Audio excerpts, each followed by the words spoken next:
Salamat po. Leading the airwaves, RW 95.1 FM. Entertaining music and significant news all the time. RW 95.1 FM. Your 16th, 20th, 24th, and 27th KBP Golden Dove Awards Best Provincial FM Station in the country. You're listening, buddy, all day. RW 95.1 FM. Proud member of the Kapisanan ng mga broadcaster ng Pilipinas. Nuka rin ka pa. Kanina ka. Halika na, RWFM. Johnny na, doing a date with the best station. Kanina ka, radio 95.1. 95.1. Kanina ka.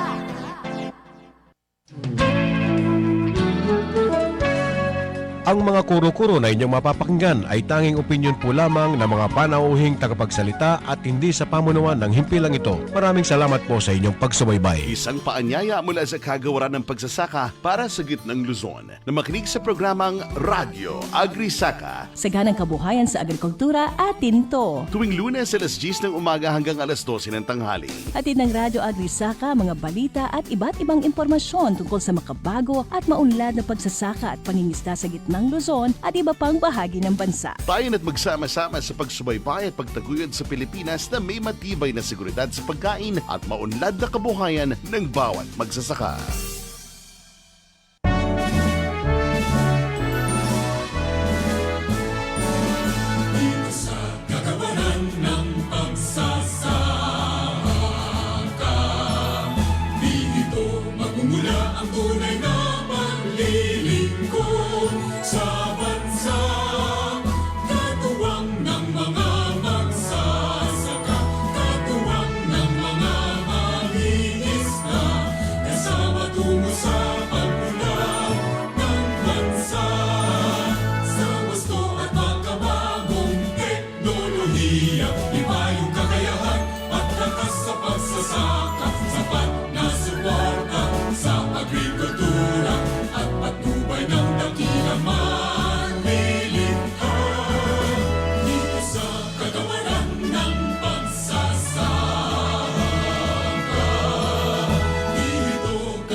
Isang mapagpalang morning po sa inyong lahat na aming pong mga taga-subaybay dito sa ating palatuntunang Radyo Agri-Saka.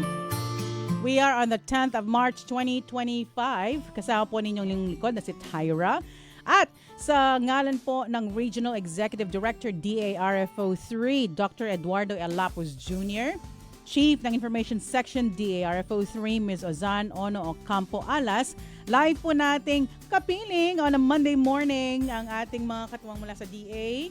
Public Relations Officer 2, Regional Agriculture and Fisheries Information Section or RAFIS DARFO 3, Ernest Payawa. Good morning. Good morning po DJ Tyra at isang napakagandang araw din po sa lahat po ng nakatutok ngayon sa atin pong programang Radio Agri Saka, saganang kabuhayan sa agrikultura atin to at 2 oras na naman po ng paghahati ng mga kaalamang pang-agrikultura para po sa ating, especially para po sa ating mga magsasaka at pangingisda na nakikinig po ngayon sa ating programa. So wag po kayong bibitaw at mapakinggan po natin at matuto tayo hanggang dulo ng atin pong programa ngayong araw na ito. At atin din pong makakasama live dito sa studio ang Information Officer 2 mula sa RAFIS DARFO 3, Miss Rica Salas Velasquez. Good morning po, DJ Tyra. Isang masaganang aning pagbati po sa ating mga tagapakinig, sa ating mga magsasaka at muli po, babatiin ko lamang po ng maligayang buwan ng kababaihan po yung mga kapwa nating kababaihan na nagsusumikap, na may determinasyon po para mag-serve sa ating bansa. And of course, yung mga ilan po dyan nakasama po natin maligayang buwan ng kababaihan dahil last week lamang po ay nakapagbigay po tayo ng a little token po sa ating mga kababaihan sa mga bisita, sa empleyado po ng Department of Agriculture na isa po sa mga programa po ng Gender and Development Focal Point System. Oh, last March 8, 2025, Yes. celebrate ang International Women's Day. Yeah. And the entire month of March is intended for women. Alam niyo po, ini-imagine ko lang kung halimbawang walang kababaihan, paano na kaya ang mundo? Ikaw, bilang ikaw ay isang anak, ano ang view mo pagdating sa kababaihan? Kasi napakahalaga po ng ginagampanan ng mga kababaihan. So wala rin naman tayo dito kung wala yung mga kababaihan, 'di ba? Kasi sila yung mga nagdadalang tao, sila yung nagre-reproduce talaga. So at isa din pong mahalagang parte ng isang tao ang kababaihan kasi nasa sila ay tahanan. So hinuhubog niya yung karakter ng isang bata. Totoo yan. Kung lalaki siyang maayos, kung lalaki siyang hindi man maayos, no? Pero malaki po yung ginagampanan ng mga kababaihan. At sa bahay nga, 'di ba? Sila ay mga itinuring na mga ilaw ng tahanan. So imagine a house without light. Correct. Alam niyo yung iba iniisip nila na ang babae daw may kahinaan pagdating do sa aspetong kasi ang mga babae umiiyak. Well, I guess para sa akin, ang pag-iyak is a sign of strength as well. Because ito ay isang coping mechanism ng isang individual. Hindi lang babae, hindi na lang lalaki. Lahat naman kasi okay lang na umiyak ka eh. I-release mo lang yan for you to feel relieved somehow. It Correct. helps. Correct. It has helped me a lot of times. So, kuminsan, kapag ikaw ay nag-iisa, di ba? Lalo na kapag ikaw ay daan-dami mo mga pinagdaraanan hindi mo maiwasan na maluha na lang. Allow yourself to go through the process. Totoo. After mong iiyak yan, itulong mo, okay ka na. Di ba? Yeah. Alam mo yung ganun pakiramdam? Totoo yun. At kami, dahil hindi sanay magkwento, no? So kapag nakahiga na, magkulubot kang makanyan. Talaga? Alam mo, mga story ang ganun. eto yung medyo ayoko dun sa paniniwala or iniisip ng mga tao na kapag ang lalaki umiyak ay mahina. No. Sa totoo lang Actually, hindi. baliktad nga po eh. The Correct. more na umiiyak ang isang tao, na nararamdaman niya yung pain, yun yung way na nagiging stronger siya sa buhay. Yes. Kasi lahat naman ng tao po ay nakakaramdam ng lungkot, nalulumbay, and hindi yan maiiwasan. Hindi naman kasi ang buhay puro kasiyahan lamang. Totoo yan. At on how you react on situations, especially challenging moments, dyan mo makikita kung paano magiging response mo. Well, if naging positive ang response mo sa mga ganyan, parang ikaw ay tumitibay. Diba? Kaya, wag ka lang bibitaw. Just hang on there and surround yourself with people who loves you, who would Correct. understand you, and eventually magiging okay din ang lahat. Diba? At anong connection ng Fire Prevention Month sa Women's Month? Kasi kami ay nagpapaapoy sa buhay ninyo.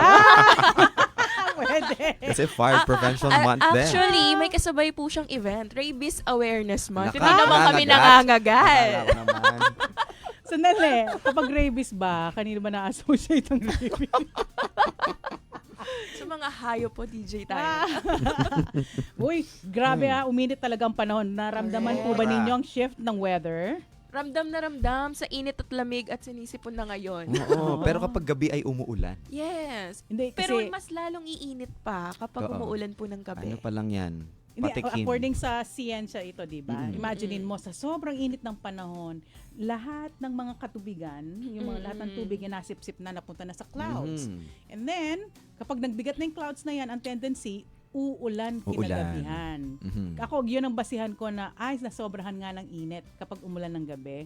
So, yun. So, kaya, dapat pag handaan din po natin itong summer season na to, no? Sapagkat, nararamdaman na natin ang init. Kaya, parating magdala ng tumbler. Ito, ang ating dancerist na si Daniel Nicolas Laudo, meron siyang tumbler. Patingin nga ng tumbler mo, dali. Ay, patingin, anong itsura ng ating Ayan, tumbler? oh. Wow! Waging-wagi. I love you. Yes, very You women's love Women's me. month. Yan ang Correct. theme ng gender and development. Alam mo, men who wear pink ay Mhm. confident. Kaya saludo ako sa iyo, Daniel Nicolas Lauder, because you are using the color of women. Yes. Ay, tanong niyo po muna kung sa kanya yan. Sa iyo ba daw yan? Sa kanya daw yun. Okay. Okay. So, samahan niyo po kami hanggang alas 12 ng tanghali. Ano nga bang pag-uusapan natin?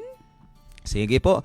At ito po yung mga nakalinya po natin pag-uusapan ngayong araw na ito para po sa ating DA segment, DA sa Gitnang Luzon, katuwang sa pagsulong. Pag-uusapan po natin ang kwento ng isang Pinay na lider ng tabon sa San Jose Farmers Association. Atin po yung tunghayan. Siya po ay si Miss Marlene Bernardino, ang presidente po ng tabon San Jose Farmers Association. Para naman po sa ating PhilRice segment, PhilRice on Air kinig na. Pag-usapan po natin ang patungkol sa wagi ang palay kung ang sustansya'y right. Ibibigay po sa atin yan or makakapanayan po natin dyan si Miss Juvie Jane Ungon. Yan, siya ay Senior Science Research Specialist mula po sa Technology Management and Services Division ng DA PhilRice. At meron din po tayo, hindi mawawala ang ATI segment, ating paaralan sa Himpapawid Makinig, mag-aral at matuto sa cellphone at radio. Pag-uusapan natin ang kababaihan sa sektor ng agrikultura, atin po siyang kilalanin. Siya po ay si Miss Virginia B. Smith, na Regional President po ng RIC Central Luzon. And of course, another kababaihan para naman po sa ating Radio Agri-Saka Price Watch. Hatid po sa atin ng fashionistang prinsesa ng Palengke at ang hepe po ng Agribusiness and Marketing Assistance Division ng DA Central Luzon. Walang iba kung hindi ang ating reyna na si Ma'am Menchi Nogoy. Ayan, so siksik-liglig na naman po sa impormasyong ating mapapakinggan at matututunan sa episode po ng Radyo Agri-Saka, March 10, 2025. Pwede po kayong makijoin. Pwede mag-send ng inyong mga mensahe. Di kayo tumawag sa Radyo Agri-Saka text line sa 0950-122-2505.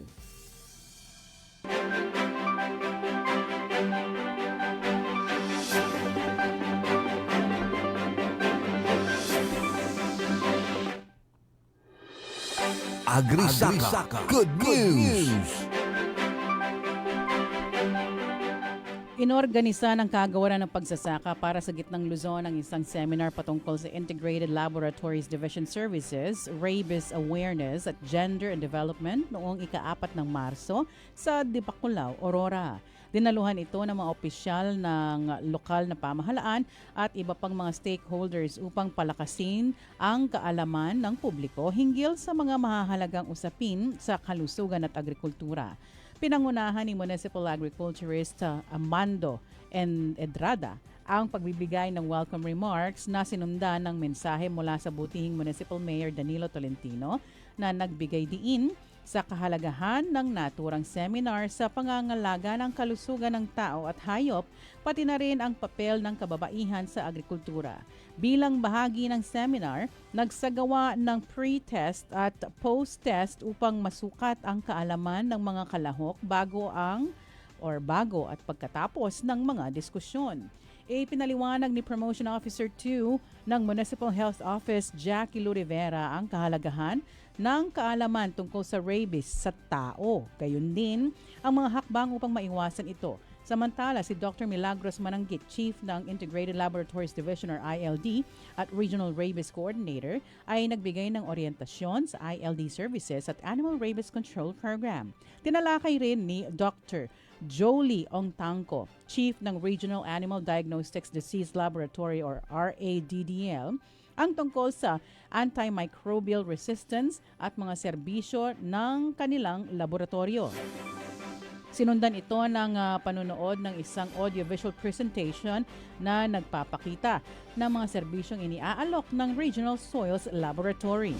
Sa usaping pangkababaihan, pinalakay ni Renz Arian Sikat, GAD Secretariat at ang iba't ibang batas na may kinalaman sa gender and development or GAD, pati na rin ang suporta ng Department of Agriculture para sa kababaihan. Nagbigay rin ng mahalagang impormasyon si Mafe Bermundo, Administrative Assistant 2, hinggil sa Food Safety at Feed Chemical Analysis Laboratory Services. Bukod dito, ipinaliwanag ni Pedro Sanchez, Science Research Specialist 1, at Ellie Toledo, Science Research Specialist 2 ng Regional Crop Protection Center, RCPC, ang tungkol sa biological control agents at mga serbisyong iniaalok ng kanilang tanggapan. Masayang sinimulan ang kick-off ceremony ng buwan ng mga kababaihan na noong ika-3 ng Marso sa lungsod ng San Fernando, Pampanga. Ang aktibidad ay pinasinayaan ng kagawaran ng pagsasaka para sa gitnang Luzon sa pangunguna ng Gender and Development Focal Point System. Ayon kay alternate focal person ng Gender and Development Program, Elma Mananes, ang selebrasyon ng buwan ng mga kababaihan ngayong 2025 ay isang mahalagang okasyon para alalahanin ang mga makasaysayang tagumpay sa patuloy na pagpapalakas ng mga kababaihan sa bansa. Aniya, ang taong 2025 ay isang espesyal na taon dahil nagtatampok ng mga mahalagang anibersaryo tulad ng 50th anniversary ng Philippine Commission on Women o PCW at ang 30 taon ng Gender and Development o GAD budget policy sa ilalim ng RA 7845. Ayon kay Dr. Milagros Mananggit, focal person ng Gender and Development, ang temang babae sa lahat ng sektor, aangat ang bukas sa bagong Pilipinas ay nagsusulong ng isang lipunang nagtataguyod ng pagkakapantay-pantay para sa mga kababaihan mula sa lahat ng sektor. Bilang bahagi ng pagdiriwang, ilan sa mga aktibidad na isasagawa ay ang Kadiwa Market, Technical Exposure of the ARFO3 to Rice-Related Program, kasaba Corn Processing Training, Advocacy on Gender and Development at pagbibigay ng Token of Appreciation sa mga kababaihan. Binigyang diin ni Regional Executive Director Dr. Eduardo L. Lapus Jr. ang kahalagan ng patuloy na pagkakaroon ng inklusibong gobyerno na tumutok sa mga pangangailangan ng kababaihan. Pagkatapos ng programa, sinundan ito ng ribbon cutting ng Kadiwa Pop-Up Store sa DA Covered Court. Dito ay makakabili o makabibili ng mga consumer ng mga lokal na produkto, gulay at prutas sa mas murang halaga. Isinagawa ang isang planting and harvesting workshop tungkol sa High Value Crops Development Program o HVCDP at National Urban and Peri-Urban Agriculture Program o NUPAP noong ika-27 ng Pebrero sa training room lungsod ng San Fernando, Pampanga. Ang layunin ng aktibidad ay upang magbigay ng mga makabagong kaalaman at kasanayan sa mga agricultural extension workers, mga kinatawan mula sa municipal agriculture offices, mga report officers at mga HVCDP coordinators mula sa Office of Provincial Agriculturists ng Pampanga. Ang programa ay nagsimula sa pamamagitan ng pagpapakilala ng mga kalahok ni Sara Marie Dingo Ase ng alternate NUPAP Report Officer. Kasunod nito si Dr. Arthur D. Reed, ang Regional Technical Director for Operations ay nagbigay ng pambungad na mensahe kung saan ipinaliwanag niya ang kahalagahan ng mga programang ito sa pagpapabuti ng agrikultura sa rehiyon. Nagbigay rin ng mensahe si Dr. Eduardo L. Lapus Jr., ang Regional Executive Director na nagbigay diin sa suporta ng Department of Agriculture o DA sa mga inisyatiba na magsusustento at magpapalago sa sektor ng agrikultura, lalo na sa mga programang nakatutok sa mga high-value crops at urban farming. Si Margie Lynn Diego, ang alternate HVCDP Report Officer, ay nagpresenta ng mga ulat hinggil sa mga planting at harvesting report sa ilalim ng HVCDP. Anya, magiging pangunahing plataporma ang Google Sheets para sa pagsusumite ng mga ulat ukol sa pagtatanim at pag-aani upang mas mapadali ang pagmomonitor ng produksyon sa agrikultura. Para naman sa presentasyon tungkol sa damage report templates at guidelines, ito ay tinalakay ni Diane Samson ng Regional Disaster Risk Reduction Management Focal Person. Samantala, si Sarah Marie Dingo Asyen ay nagbigay ng detalye tungkol sa NUPA Planting and Harvesting Report at Damage Report. Bilang pagtatapos ng programa, nagbahagi ng mensahe ang hepe ng Field Operations Division na si Elma Mananes na naglahad ng pasasalamat sa lahat ng dumalo. Agri-Saka. Good news! Inyong pinakikinggan ang Radyo Agri-Saka. Saganang kabuhayan sa agrikultura, atin to! Increase your market share and revenues with Bitstop Network Services, where we help you lower your cost of acquiring new clients. With BNS, you can deploy tried and tested strategies that leverage the power of the internet that is proven to work for businesses like yours. Call BNS at 6375-522-5089 for a free online conference to find out more about how our innovative web solutions can help you succeed. Your Countryside Radio is now online. Visit our website at www.rw951.fm and click RW Online Streaming on the upper right corner. RW Online Streaming is powered by Bitstop Networking Services Incorporated. Looking to boost your business? It pays to advertise with RW 95.1 FM. The multi-awarded Best Provincial FM Station, proudly recognized by the KBP Golden Dove Awards.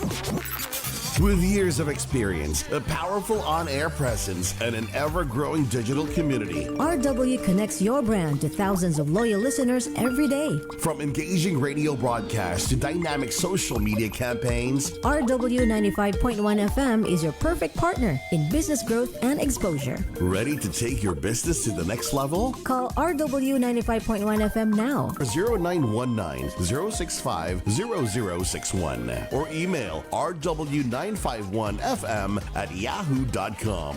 RW 95.1 FM. Your partner in business success. Nukarin ka pa, Kenina ka. Ito ay radio ad tungkol sa radio ads. Sa radyo para makabenta, pwedeng kumanta, la, magpatawa, ang di pwede, manloko. Example, ang produkto ko, pinakamagaling ito. Promise. Kung walang proof, superiority claim yan. Ayon sa Ad Standards Council, importanteng malaman ng consumers ang totoo. Totoo ba yan? Idaan sa Ad Standards Council. Learn more at asc.com.ph.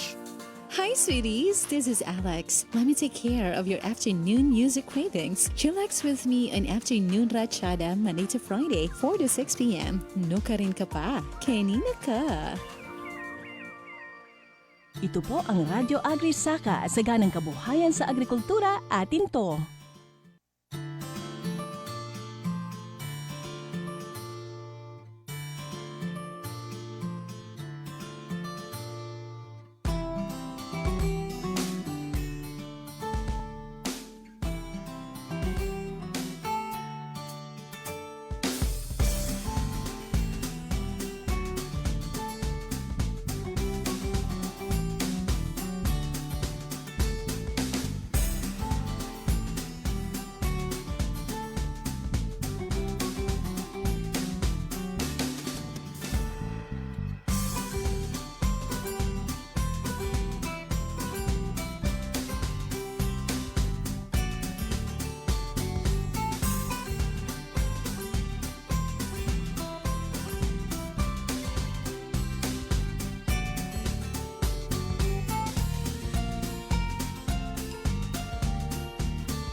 Kayo po'y nakatutok pa rin dito sa ating palatuntunang Radyo Agri-Saka. Kapiling pa rin po yung lingkod na si Tyra at ang ating mga katuwang mula sa Department of Agriculture Region 3 na sina Ernest Payawal at Rica Salas Velasquez.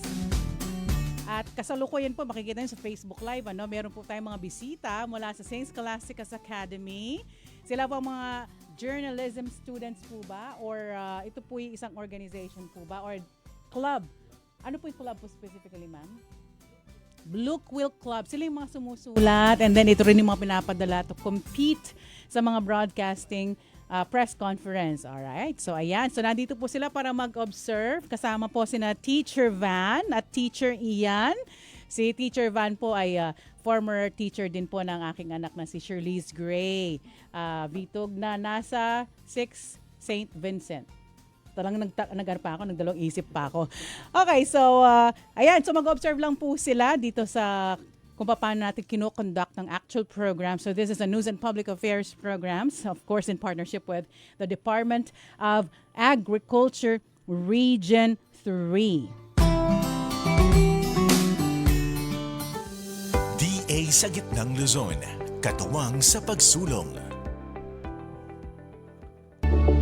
Sa pagdiriwang ng International Women's Month ngayong buwan ng Marso, ating binibigyan ng pansin at pagpapahalaga ang mga kababaihang may malasakit sa kontribusyon sa kanilang komunidad. Ngayong araw, atin pong makakasama ang isang kahangahangang leader na patuloy na nagsusulong ng pagbabago sa sektor ng agrikultura. Ipinagmamalaki po naming ipakilala si Marlene Bernardino, ang Pangulo ng Tabon San Jose Farmers Association. Si Ginang Marlene ay isang leader na may malasakit at dedikasyon sa pagpapabuti ng kalagayan ng mga magsasaka sa kanilang komunidad.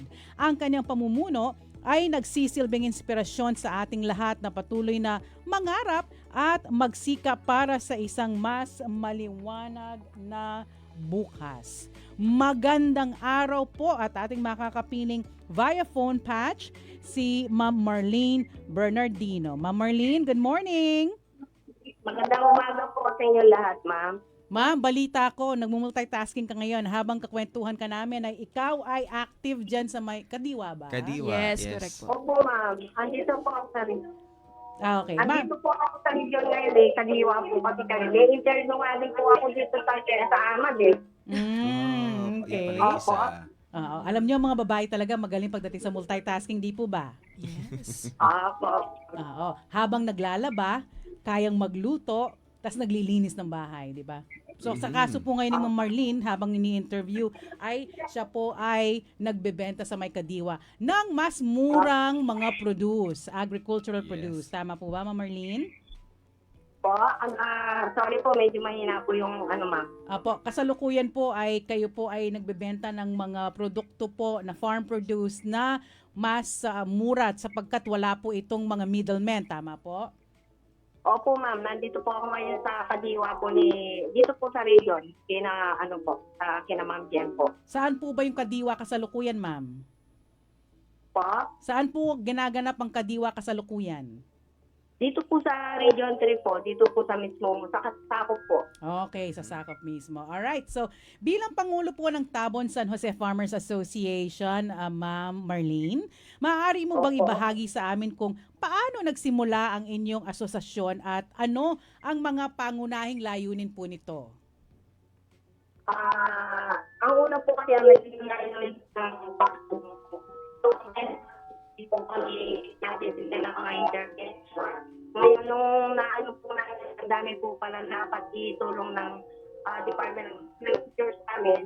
Ayun po, association lang po hanggang sa tulong po ng Department of Agriculture. Ito po pagtitinda po namin. Okay, Ma'am Marlene? Okay, Ma'am Marlene, medyo choppy-choppy lang po. Pwede po tayo makahanap ng magandang pwesto para mas marinig po namin yung magandang boses po nila. Ma'am Marlene? Oo, andito po kasi sa second floor. Pagkaba po, nasabay po kasi sa interview po namin na personal po sa po eh.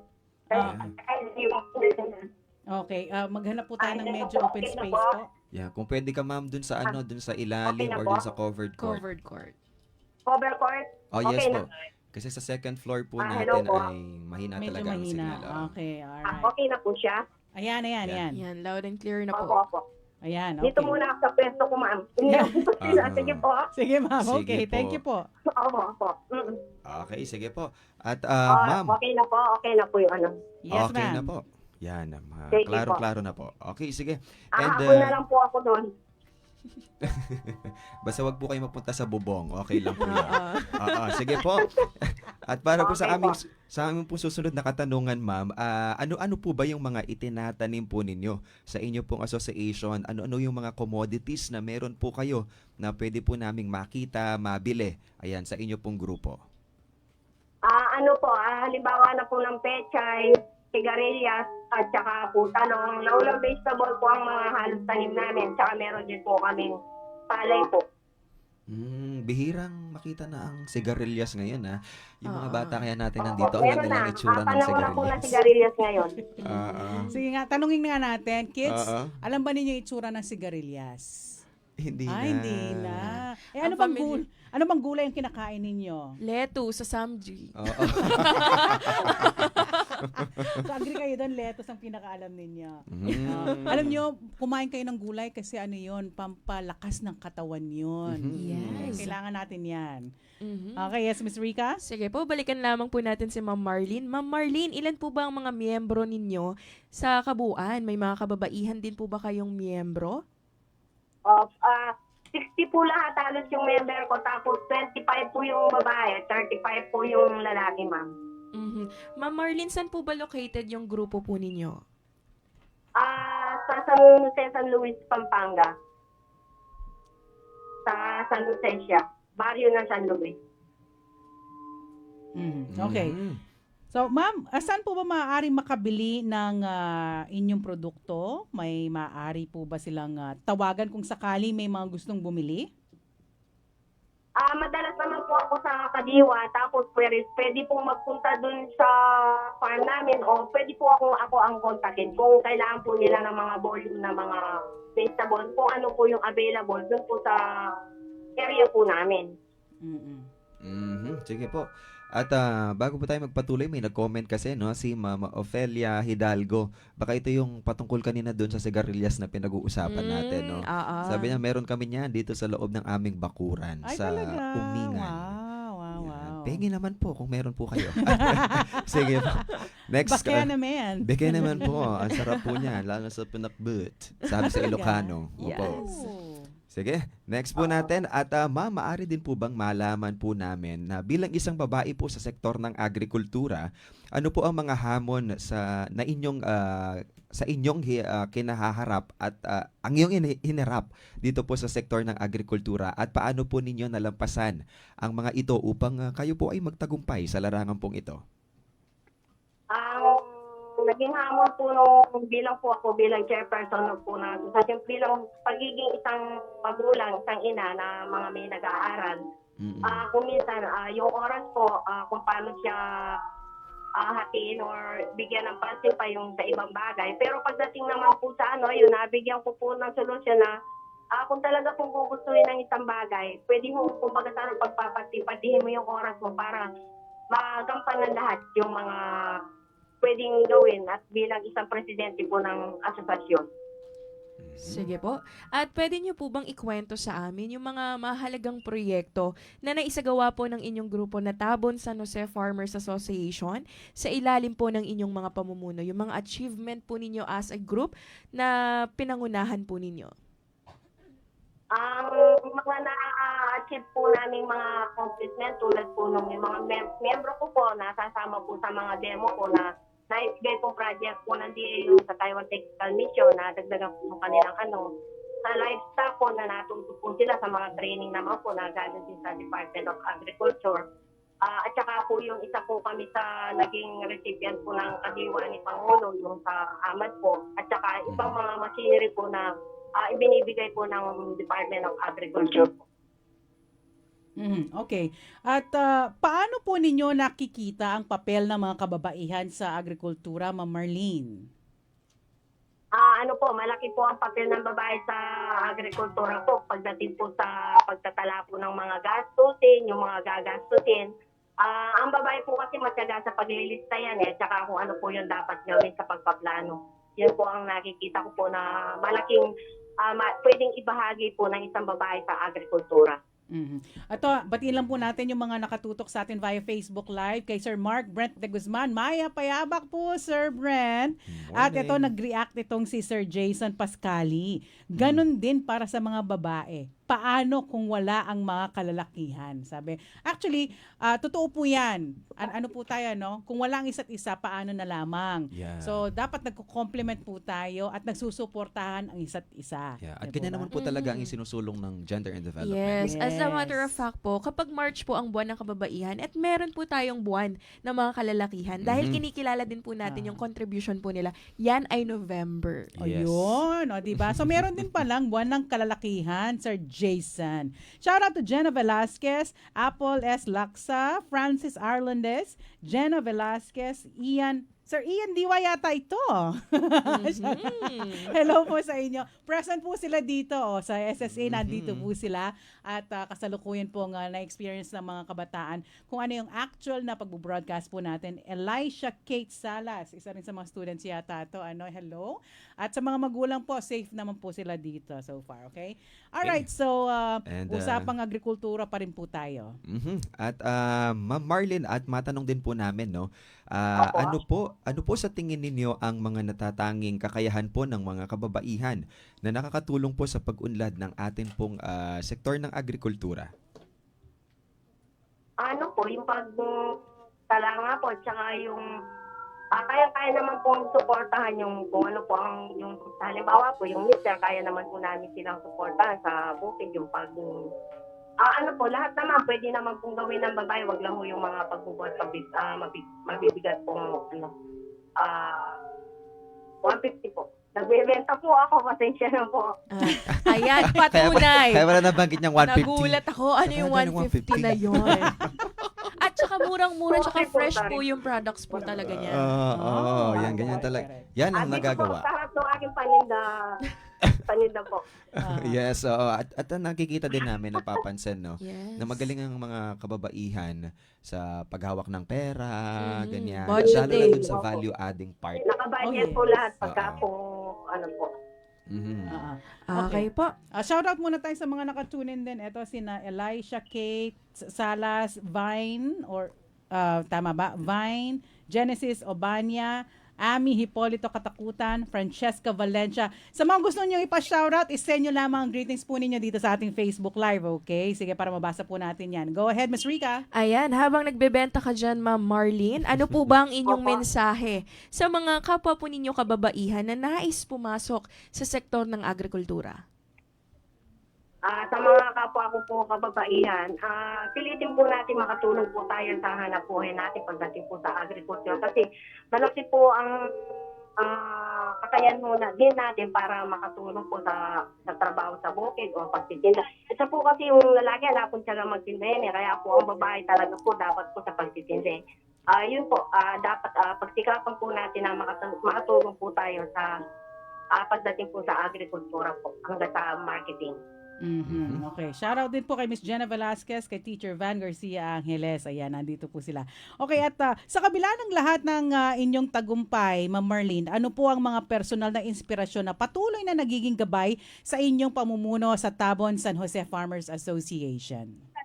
Isa pong gabay ay yung kung talagang gusto ko po makatulong sa mga kapwa ko po member, magsasaka dito sa gawin namin. Kung minsan po talaga nawawala po sila ng pag-asa pagdating po sa mga intervention. Isa ko po gusto nga sa kanila na ang dami pong dapat itulong ni Department of Agriculture, mga ibang sektor po. At saka po, isa ko pang nagiging tatat po na sa dami po niyo tumutulong sa amin, ba't po hindi kami magsisikap bilang, lalo na po ako. Ayun, sige po. At sa ngayon po, ay may mga pangarap pa po ba kayo o plano po ninyo para sa Tabon San Jose Farmers Association at para po sa inyong komunidad? Ang pangarap ko po sa asosasyon namin magkaroon pa po ng ibang mga, halimbawa po na maling po kami sa mga institutional buyer po at saka gusto ko pong lumawak po yung TAGAP certified namin na kung paano po sa production at maging pick and pay po yung nandun sa value po namin nandun sa mismong association po. Nanay Marlene, isang pahabol lamang po dahil nagbebenta po kayo ngayon. Ano-ano po ba yung mga produkto po ninyo na available sa inyong market sa DA Covered Court? Ano po, pechay, sigarilyas lang po, tsaka yung kalabasa, okra, halos malapit na po maubos kasi. Konti lang po ang nadala ko ngayon. Pero sa farm, halos marami po. Pagka every other day po may mga harvest po kami. Tanong po namin, saan po ba matatagpuan yung inyo pong farm? Ang matatagpuan po ang aming association, ang aming farm namin sa San Jose, San Luis, Pampanga po, sa Tabon. Walking distance. Oo, at saka nabalitaan ko, Sir Ernest, during the time na peak ng kamatis, ay naka-jackpot din si Ma'am Marlene. Kasi nag-harvest sila during that time. Baka naman. Ano po kami, 200 pesos po per kilo po nun. Ay, grabe, Sa farm gate pa lang po siya nun. Oh, wow. Ang taas. Law of supply and demand. Okay, alright. So, ma'am, may karagdagang mensahe pa po ba kayo na nais ibahagi sa ating pong mga taga-subaybay? Hello po. Yes po, may karagdagang nais pa po kayong batiin o di kaya mensahe na ibahagi sa ating mga tagapakinig? Opo, ako po inihikayat ko po ang mga kamukha ko pong mga babae na mga leader po na pagsikapan po natin na makatulong po tayo sa ating mga kapwa babae, hindi man po sa mga kabataan. At nagpapasalamat po ako sa lahat ng mga tumutulong sa amin, sa inyo po ma'am, at saka po sa Department of Agriculture na pananahin po na mas marami pa po kayong matulungan na kamukha ko pong farmer na dati po ang tawag ko lang po farmer na ako. Ngayon po pinagmamalaki po na isa po akong babaeng magsasaka po. Alright. Ako, baka may nais kang batiin, Mami Marlene? Pinabati ko po kayo lahat, saka si Director po, maraming salamat po kay Doc Lapos na lagi po kami ginagabayan. Lahat po ng nasa Department of Agriculture. Si Sir Jimmy po na isa rin po tumutulong sa amin at sa Provincial Agriculture dito po sa region. Maraming salamat po sa inyo. God bless you po lahat kayo. Okay, maraming salamat din po sa panahon at impormasyong inyong naibahagi po sa aming lahat, Ma'am Marlene. Maraming salamat. Ayan, at ating napakinggan via phone patch para po sa ating DA segment sa kwento ng isang Pinay na leader ng Tabon San Jose Farmers Association. Ating pong natunghayan ang presidente po ng Tabon San Jose Farmers Association, si Ms. Marlene Bernardino. At para naman po sa ating announcement, manatiling updated sa mga balita mula sa kagawaran ng pagsasaka para sa Gitnang Luzon. I-like at i-follow po ang aming Facebook page na Department of Agriculture Central Luzon. Abangan ang mga mainit na balita patungkol sa agrikultura na makatutulong sa inyong pagsasaka. I-follow na rin po ang aming YouTube channel na Department of Agriculture Central Luzon at maantig sa kwento ng buhay ng mga matatagumpay na magsasaka at matuto po sa iba't ibang mga teknolohiya sa pagsasaka. Abangan din po ang pagbabalik ng inyong paboritong agriculture television show sa Gitnang Luzon, ang Agri TV Central Luzon, na mapapanood po sa CLTV 36, kaya naman manatiling updated mga ka-agri. Mga naka-tune in din po sa Facebook, si Sir John Rivera, ang teacher ng 6 Vincent. Hi, Sir John! Kamusta po? Thank you so much for tuning in. Kay Francesca Valencia. Again, Francesca Valencia, Elisha Kate Salas, kay Sir Ian Diwa, at kay Herschel, Celso Clark, at marami pa naka-tune in. Thank you so much for joining us. Thank you. Pasalamat muna tayo sa ating mga students from St. Scholastica's Academy for dropping by. Sana one of these days or one of the coming years, isa din sa inyo ang magiging future broadcaster. Yes. Matanda na tayo nun. Oo, makakasama natin sa mga programa. Good luck, kids. And of course, thank you kay Teacher Van at kay Teacher Ian. Salamat kay Pama Mashal. And we're very glad to have you here. Okay, at magka-commercial break muna po tayo. Magbabalik po ang ating palatuntunan. DA sa Gitnang Luzon, katuwang sa pagsulong. Inyong pinakikinggan ang Radyo Agrisaka. Saganang kabuhayan sa agrikultura, atin to! Be bold, be different, stand out from the crowd. The Southeast Asia's first ever all-in-one pop-up mobile gaming and entertainment truck for on-ground and online events has finally arrived. GG Truck Luzon. Effectively roll out your campaign with GG Truck Luzon through its innovative features, including a large LED display screen, amplified sound system, and unlimited Wi-Fi connectivity to help you entertain, engage, and enable your audience wherever they are. For inquiries, call 0920-976-8482 or visit GG Truck Luzon at the Laos Group Complex, Jose Abad Santos Avenue, City of San Fernando, Pampanga.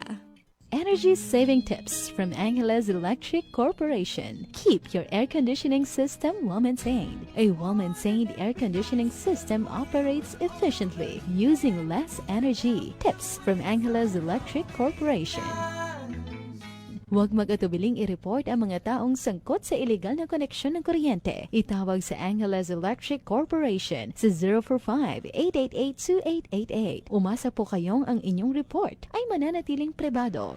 Get updated. Know the latest. Be with the trend wherever you are. Just like and follow our official Facebook page, RW 95.1 FM, and listen to your favorite programs via online streaming. Visit www.rw951.fm and click the play button for easy access. Bookmark the streaming link on your mobile phones. Nukarin ka pa, kanina ka.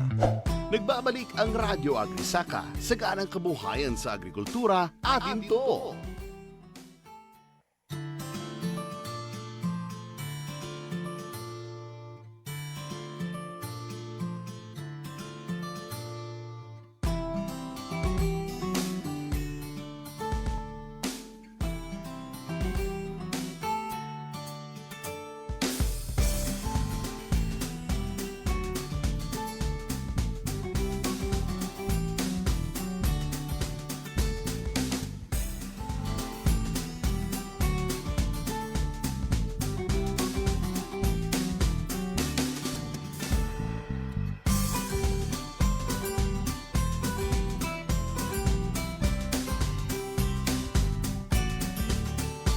Kayo po'y nakatutok dito sa ating palatuntunang Radyo Agri-Saka. Kapiling pa rin po ng lingkod na si Tyra. Shoutout kay Aldrin, Briggs Rima, Jenna Velasquez. Good morning, Lea Cruz Salas. Hello po sa inyo. At ayan, live pa rin po tayo sa ating FB. Okay, so next segment na po tayo. At kung meron po kayong mga katanungan, pwede po kayong tumawag o di kayo mag-text sa Radyo Agri-Saka. Text lines at 0950-122-2505.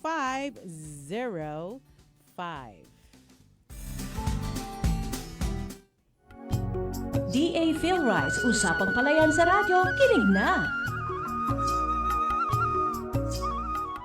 Ikaw ba'y nagiging manghuhula kapag panahon ng pag-aabono dahil wala kang sinusunod kung anong klase ng abono ang iyong ilalagay? Dahil dyan, nagiging atrasado ang paggulang ng iyong palay. Bansot at patpatin ang puno. May naninilaw pang mga dahon. Posibleng sintomas yan ng problema sa sustansya. Narinig mo na ba ang urea o 46-2020? Complete o 14-14-14 o di kaya ay 21-0-021S. Kung gusto mong matuto tungkol dito na posibleng makatulong sa iyong pag-aabono, tayo na't alamin kung ano nga ba ang kahalagahan ng iba't ibang sustansya na kailangan ng ating palay. Ating pong makakapanayam ukol dyan via phone patch si Ms. Juvie Jane E. Ayungon, Senior Science Research Specialist mula sa Technology Management and Services Division ng DA PhilRice. Isang magandang araw po sa inyo, Ma'am Juvie. Magandang umaga din, magandang araw din po sa lahat ng tagapakinig ng Radyo Agri-Saka. Maraming salamat po sa pagsagot sa ating tawag. Ma'am Juvie, baka meron kayong nais batiin bago tayo magsimula. Binabati ko siguro yung lahat ng mga graduates po namin dito sa Trading Management and Services Division, yung mga previous training po namin, training of trainers on high calling seeds. pest and nutrient management, and syempre po yung mga rice specialist po natin. Okay. O, shoutout muna sa mga naka-tune in sa atin sa Facebook Live kay Aldrin Briggs Rima, Sir Alvin ko, Virginia Manuit, Elisha, at Jenna Velasquez. Thank you for tuning in. Alright, so ano yung mga micro at macro elements na kailangan po ba ng palay, Ma'am Juvie? Okay, so yung sustansya po kasi ng palay natin, meron po tayong tinatawag na dalawang klase, yung micronutrients at yung macronutrients. So binubuo po ito ng total na 16 to 17 na mga essential nutrients po. Pag sinabi po natin micronutrients, ito yung mga sustansya na kailangan ng palay sa konti lang po na halaga or maliliit na halaga na para doon po sa maayos na paglaki at paglago ng palay. Halimbawa po nito ay yung mga nutrients po natin kagaya ng zinc, ng copper, ng iron, ng boron, manganese at chlorine po. Pag sinabi naman po nating macronutrients, ito yung mga sustansya na kailangan ng palay natin sa maramihang halaga po, sa malalaking halaga. So halimbawa po nito, yung nitrogen, yung phosphorus, yung potassium, yung sulfur, yung calcium, yung magnesium, maging po yung tubig po natin na binubuo ng hydrogen at oxygen. At syempre po yung carbon. Ito po yung dalawang mga kakailanganing sustansya ng palay natin para ito ay lumago at maging maganda yung ani. Dito sa Pilipinas po, karaniwang yung limiting natin ay yung nitrogen, phosphorus, potassium, zinc at yung sulfur. Yun po yung mga nutrients po natin. Okay po. At ma'am, at nabanggit nyo nga po yung mga micro at macro elements na ang micro ay mahalaga din naman po talaga. Kahit na konting halaga lang po yung kinakailangan ng halaman. Pero pag-usapan po natin yung nandun sa kahalagahan po ng macro, no? Yung nitrogen, phosphorus, potassium na nabanggit po ninyo. Ano po yung mga palatandaan na may kakulangan po sa tatlong ito, yung nitrogen, phosphorus at potassium sa palay? Okay. So yung tatlong sustansya po na ito, usually po nakikita natin yung kakulangan nito dun sa mga magugulang na dahon o older leaves natin. So isa-isahin po natin kung ano yung mga sintomas o palatandaan na kulang sa mga ganitong klaseng sustansya yung palay natin. So unahin po natin yung nitrogen. Pag kulang po sa nitrogen yung palay, kadalasan po bansot po yung palay, hindi siya makalaki, hindi siya makalago. Naninilaw din po at makikitid yung mga dahon, kakaunti yung mga suwi at syempre po konti yung magiging bilang ng butil sa bawat uhay po nito. Pagdating po naman natin sa phosphorus, kadalasan bansot din po yung palay natin, hindi siya makalaki. Matingkad yung pagka-verde po niya, yung parang closer to purple na yung hitsura ng dahon ng palay natin. Syempre makikitid din po yung dahon, maiiksi. Yung itsura po ng dahon natin, parang medyo patusok na siya, very erect yung dahon. Kakaunti yung suwi at syempre yung nabanggit po natin kanina, patpatin po yung puno at mabagal yung paglaki ng palay.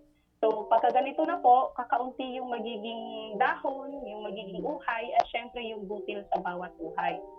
Yung isa pong macro element din na sinasabi natin, yung potassium, usually, ito po kasing potassium ang nagbibigay lakas, no, tolerance sa palay po natin. So, usually, kapag kulang sa potassium yung palay natin, matingkad na berde din yung palay na kung minsan po makikita to sa dulo ng dahon yung kulay na yellowish to brown yung kanyang leaf margin, or parang medyo nagba-brown yung kanyang dulo ng dahon. So, ito ay makikita sa mga sa dulo ng matatandang dahon din po. Also, naninilaw o naglulukot yung dulo ng gilid ng dahon po nito. So kapag kulang po sa potassium ang ating palay, usually madali siyang dumapa at syempre po magaan yung mga binutil. So yun po yung mga palatandaan or sintomas ng kakulangang sustansya sa nitrogen, phosphorus at potassium. Okay. Ano lang, maitanong ko lang din po ulit, ma'am, no? Kasi may mga cases po na halimbawa, hindi kakulangan sa abono or pataba ang nangyayari sa palayan. Kasi may mga pagkakahalintulad po ng sakit at nung kakulangan doon sa abono. Like for example, yung paninilaw po nung mga dahon ng ating mga palay. Ang iba, inaakala po nila na ito ay sakit. Ang iba naman, inaakala po nila na ito po ay kakulangan sa nitroheno. So, may mga parang palatandaan din po ba para ma-identify natin na ito kulang sa kulang lang to sa pataba. Pero ito ay napeste talaga. Parang ganun po. Okay. Sige po. Pagka, yung nabanggit po ninyo, kapag ito, ang paninilaw ay, like for example, siya ay dahil sa peste no, sa ating mga bukid. Usually po kasi ito yung distribution niya sa field, medyo kalat-kalat po ito. Yung spot siya doon sa area. And usually kapag pest infestation po, meron po itong signs and symptoms na lagi natin pong tinitingnan. So, sintomas sa halaman at syempre yung signs po no causal microorganism po sa palay. Ano po? Pag sinabi naman po natin na ito ay kakulangan sa sustansya, usually ito po ay pang malakihang area. Like for example, isang plant na meron pong even na distribution ng tubig, maganda yung pagkakahanda. Yung uniform po ang pagkakapanilaw po nito kapag sustansya ang kulang. Yun po yung pagkakaiba po natin nung sa pest at saka yung sa nutrients po. So yun po yung number 1 na pwedeng tignan na palatandaan, no? Kung ito ay even o hindi. Okay, sige po. Thank you so much po, ma'am. Okay po. Ano naman po ba yung tinatawag na right EAT o EAT sa pag-aabono? Yun. So, yung right EAT, or tinatawag po naming right EAT, actually acronym po ito ng isang principle sa epektibong pamamahala ng sustansya ng palay na kung saan isinaalang-alang po natin yung right E, yung element po o yung tinatawag natin na sustansya. Yung amount naman po, ito yung dami ng pataba na nilalagay natin. At yung T naman po doon ay yung timing kung kailan po natin siya ilalagay. Ngayon po, sa element, kailangan po nating alamin o piliin yung mga pataba na naglalaman ng tamang sustansya na kinakailangan po ng palay. So kapag ginamit po natin itong right element ay mapapataas po natin yung cost efficiency ng paglalagay natin ng pataba at syempre yung makukuha po natin yung hinahangad po natin na ani. Pagka right amount naman po yung sinusunod po natin, ito yung paggamit ng tamang dami ayon sa pangangailangan ng ating palay. Kasi po alam naman natin yung kulang o sobrang pataba ay syempre may kaukulang epekto po ito sa palay at sa kapaligiran. Yung sa right T naman po or right timing, ito yung paglalagay ng pataba po natin sa pinaka-critical na yugto ng buhay ng palay na kung saan ito ay kailangan na ng palay. So ito po yung magiging effect po nito, mapapataas po natin yung efficiency ng input cost at syempre yung pag-absorb ng nutrients. So sa pamamagitan po nitong right element, amount, and timing po natin, mapapamahalaan po natin ng maayos yung paglaki at pagbunga ng palay. Sa pagsunod ng principle na to, mapapataas po natin yung ani, maaaring mapababa po natin yung gastos sa pataba, mapabuti yung kalidad ng inani po nating palay, at syempre maiwasan po natin o mabawasan natin yung pagkasira ng ating kapaligiran. Okay. Ma'am, kailan dapat sinisimula ng pag-aabono at kailan po ba ito nagtatapos? Ayun. So, ito pong paglalagay po natin ng pataba sa ating palay, nakadepende po ito sa iba't ibang mga factors. So, meron po tayong mga decision support tools o nutrient decision support tools kagaya ng MOE technologies po natin, ng LCC, ng Rice Crop Manager Advisory Services. Pero pag wala po ito, meron po tayong general na panahon kung kailan po natin nilalagay itong mga pataba. So usually po, titingnan natin yung maturity ng palay natin para at least maihati natin, mai-split po natin ng tama yung mga paggamit ng pataba na to. So una po, kung sila ay nagwe-wet bed, sa punlaan pa lang po naglalagay na tayo ng weekly 14, yung tinatawag natin complete fertilizer. At syempre yung organic materials para mas mapabilis po yung pagbunot ng ating mga punla. Kapag nakatanim naman na po, yung unang paglalagay natin, yung timing nito, 0 to 14 days after transplanting po, kung ito ay lipatanim, at 7 to 14 days after sowing naman po, kapag ka ito ay sabog tanim. So usually po, ang mga pataba na nilalagay natin, ito yung may sustansya ng nitrogen, phosphorus, potassium, sulfur, at zinc. So karaniwan, sa first application natin, either complete fertilizer at 1620 po yung nilalagay natin. Yung pangalawang paglalagay naman po, ito yung tinatawag nating second application. Ito yung nasa kalagitnaan ng pagsusui yung palay natin. So usually, ang nilalagay natin para lumago yung palay, ito yung mga pataba na nagtataglay ng nitrogen. So halimbawa po, yung urea or di kaya yung nabanggit natin kaninang 210024S or ammonium sulfate. Yung pangatlo po, meron pang titingnan natin kung magsisimula na bang maglilihi yung palay natin. So yung application po natin dito ay yung 5 to 7 days bago or pagkatapos maglihi yung palay natin. So usually, yung mga pataba na nilalagay po natin dito, yung mga pataba na merong nitrogen at potassium. So it's either combination po ito ng urea at ng muriate of potash o di kaya yung pataba po natin na 17-0-17. Ngayon po, kung halimbawa, napansin natin sa pasapaw na palay natin, 15%, like for example, pwedeng mag-optional pa po doon ng pataba na nitrogen. Basta po ay sigurado tayo na yun ay kulang sa nitrogen po. So optional po yung 15% sa heading na application. So yun po yung mga critical growth stages ng palay natin na dapat po ay sapat yung sustansya na nakukuha niya. So therefore po, mailalagyan po sana natin ng kaukulang dami at tamang pataba na nilalagay. Mhm. Okay. At pag-usapan naman po natin, ma'am, kung ano naman po yung epekto ng labis na pag-aabono sa ani po at kalidad ng ating palay, kasi baka iniisip ng iba kapag mas madami, mas okay yung magiging resulta. Ayun. Medyo mahal yung pataba po, medyo sa mga nakaluluwag. Medyo napaparami yung biling pataba. Syempre, pagka sobrang dami po yung nailalagay natin, additional na gastos po ito para sa ating mga magsasaka. So kapag nasobrahan, like for example, nasobrahan po ng nitrogen ang ating palay, usually lumalambot po yung puno nito, masyadong matingkad yung pagkaberde. Nagiging sanhi po nito, lapitin po sa mga teste, kagaya ng mga insekto na nakakapag-damage sa ating palay, at syempre yung mga sakit. So kapag gano'n na may mga sakit at na-damage ng insekto, additional cost na naman po ito sa pamamahala ng peste. Ngayon, kapag sobrang dami na ng nitrogen na ilalagay po natin, dumadapa din po yung palay natin kasi hindi rin naman niya nakakain lahat. So ito po ay natatapon din, nasasayang. So less efficient po yung paglalagay natin ng pataba.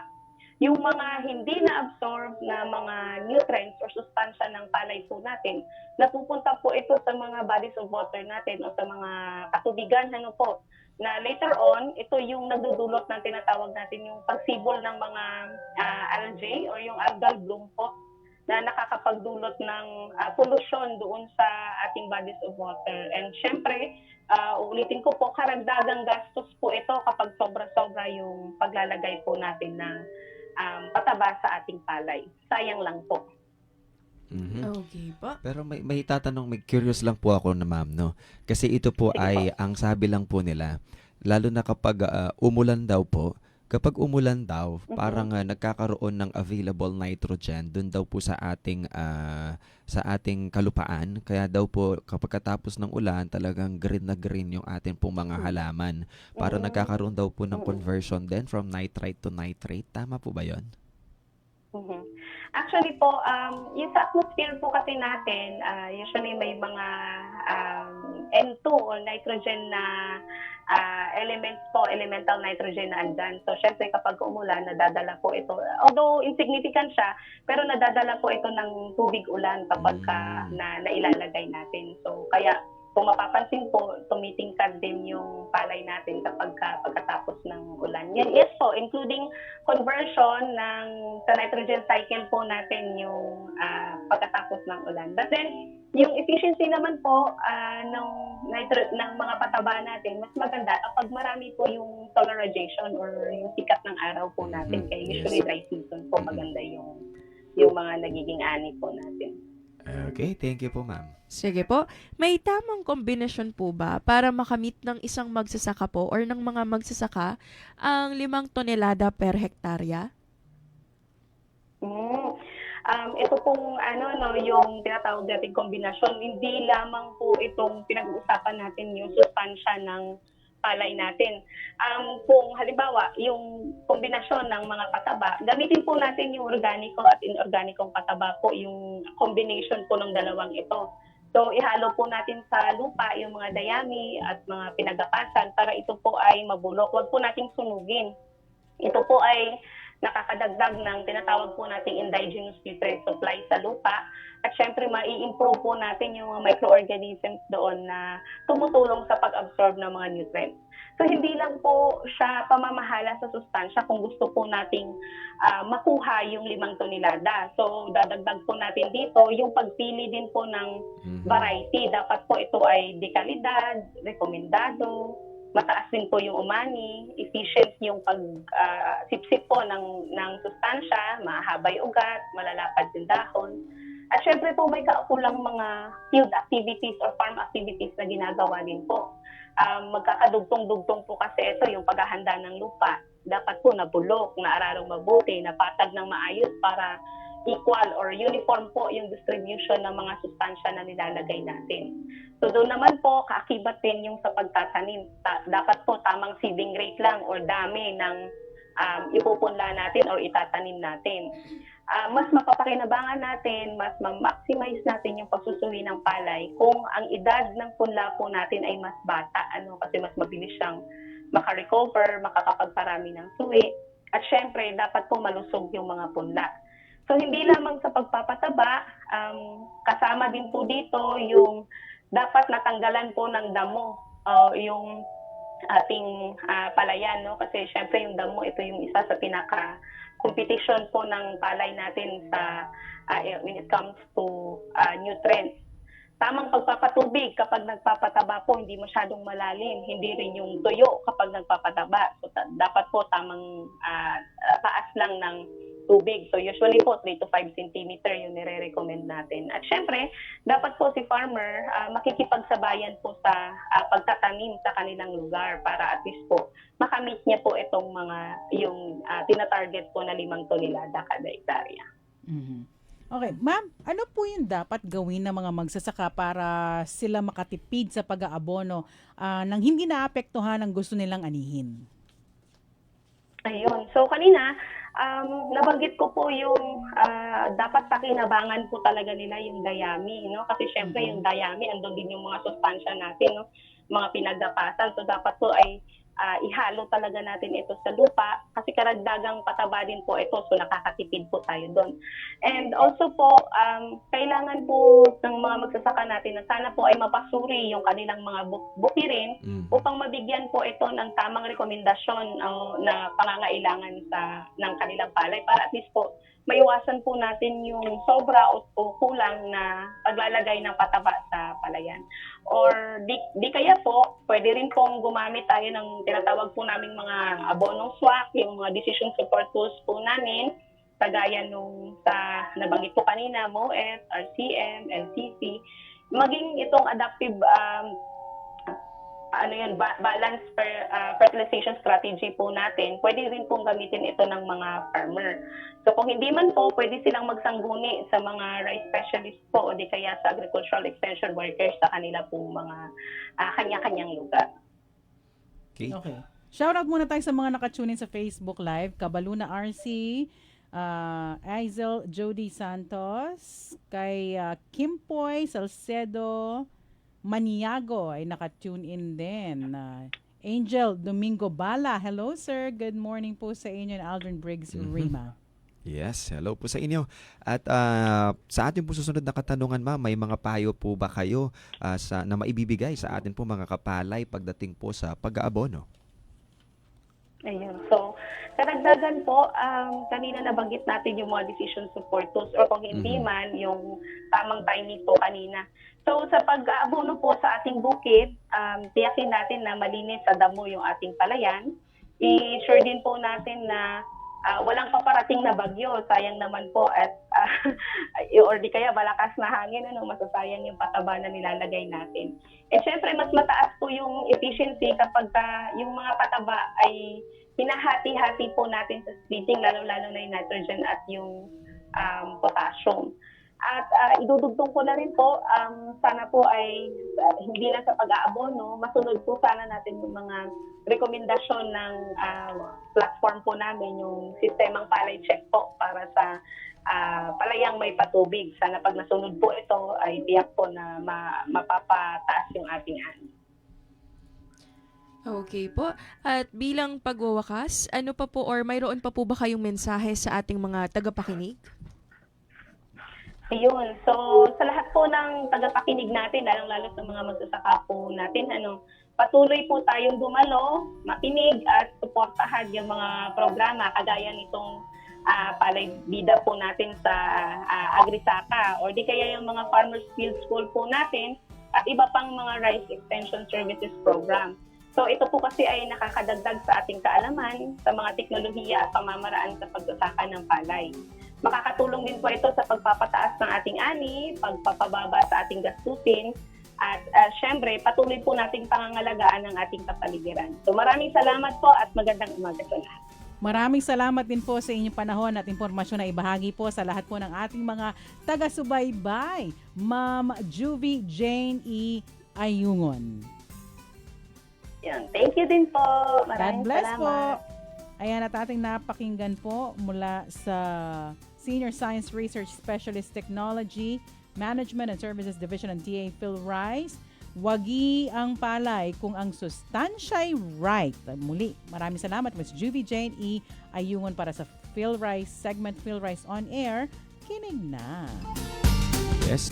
At para po sa ating announcement, sa may iba pang katanungan tungkol sa pagpapalayan, pwede ka rin mag-text o tumawag sa PhilRice Tech Center sa bilang 0917-111-7423. Uulitin ko po, pwede kang mag-text o tumawag sa PhilRice Tech Center sa bilang 0917-111-7423. Yan, at maaari rin i-like at i-follow ang Rice That Matters sa Facebook page ng PhilRice. Shoutout kay Merlaya Summer Cadava, Sir Robert Bernardo, kamusta po sila? Edlan Salas, Aizel Jody Santos, RC Cabaluna, Ivy Angeles. Thank you so much for tuning in. We'll be right back. Ito po ang Radyo Agri-Saka, saganang kabuhayan sa agrikultura, atin to. Dahil mahalaga ang iyong boto, kaantabay mo ang RW 95.1 FM, CLTV 36 at Commission on Elections sa pagkilala sa mga nagnanais magsilbi sa ating bayan. Abangan at tutukan ang paglalahad. Lunes, Martes, Huwebes at Biyernes, alas 4 hanggang alas 5 ng hapon. Mapapakinggan sa RW 95.1 FM at sa bayang mapapanood live sa CLTV 36. Masusubaybayan din sa Facebook page ng Punto Central Luzon, Sunstar Pampanga, CLTV 36 at RW 95.1 FM. Ang paglalahad 2025. Looking to boost your business? It pays to advertise with RW 95.1 FM. The multi-awarded Best Provincial FM Station, proudly recognized by the KBP Golden Dove Awards. With years of experience, a powerful on-air presence, and an ever-growing digital community. RW connects your brand to thousands of loyal listeners every day. From engaging radio broadcasts to dynamic social media campaigns, RW 95.1 FM is your perfect partner in business growth and exposure. ready to take your business to the next level? Call RW 95.1 FM now. 0919-065-0061 or email rw951fm@yahoo.com. RW 95.1 FM. Your partner in business success. Nukarin ka pa, Kenina ka. Hi, I'm your friendly neighborhood radio jock, Don Marco, inviting you to a positively charged, awesome day on Sunny Side Up, weekdays 5 to 9 a.m. Embrace the brighter side of life. Nukarin ka pa, Kenina ka. Nagbabalik ang Radyo Agri-Saka, saganang kabuhayan sa agrikultura, atin to.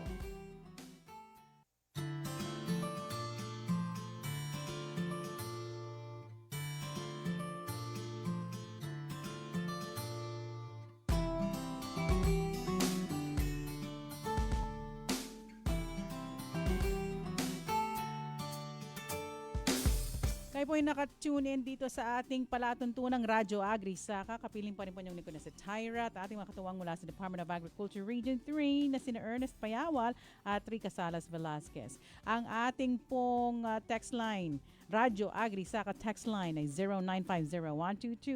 0950-122-2505. Baka may nais munang batiin bago tayo mag-proceed sa ating next segment. Sige po, at gusto po naming batiin si Sir Ringo J. Calao. Sabi niya, mine 474. Ano kaya yung 474?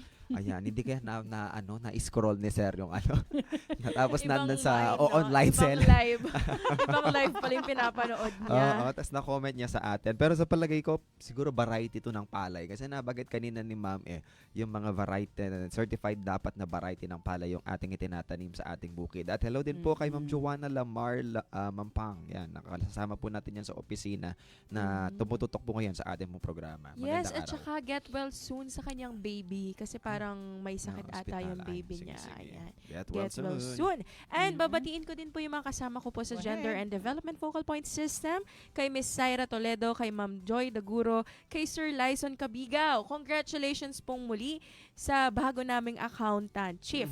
And congratulations! Yes po, hello din po kay Sir Imariol Tayag, kay Miss Renz Arian Sikat, and shoutout din po kay Miss Claire Sarsalejo Chamzon na lagi pong tumutulong sa aming mga activities, and sa kanyang anak na napakapogi kay Baby Shark. Hello sa iyo.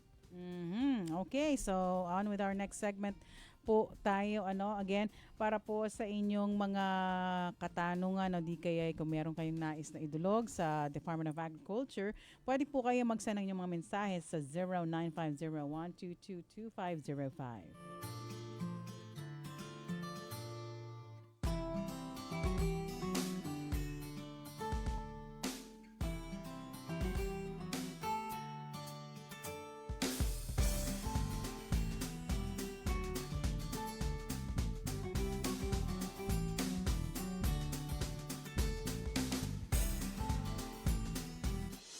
DAATI segment. Ating paaralan sa Himpapawid. Makinig, mag-aral at matuto sa cellphone at radyo.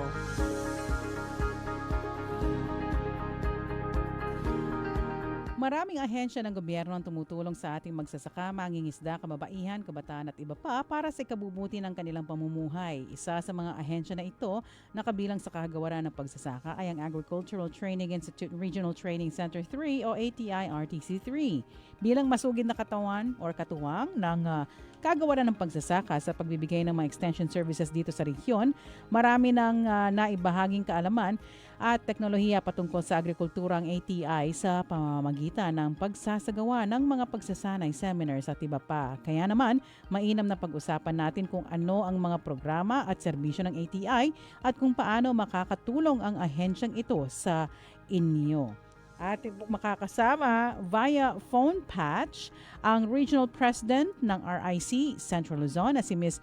Virginia B. Smith. Isang magandang buhay at magandang ani, Ma'am Virgie. Magandang ani, ma'am. Good morning po sa lahat. And binabati ko po ang lahat ng kababaihan dyan na nakikinig sa Happy Women's Month po. Happy Women's Month po sa inyo. Shoutout po kay Koy Onofre, nakatunin sa ating Facebook Live, Ivy Angeles, Edlan Salas, Sir Robert Bernardo, Elisha Kate Salas. Okay, so ma'am, kamusta po ba ang pagiging leader bilang isang babae at babae sa sektor ng agrikultura?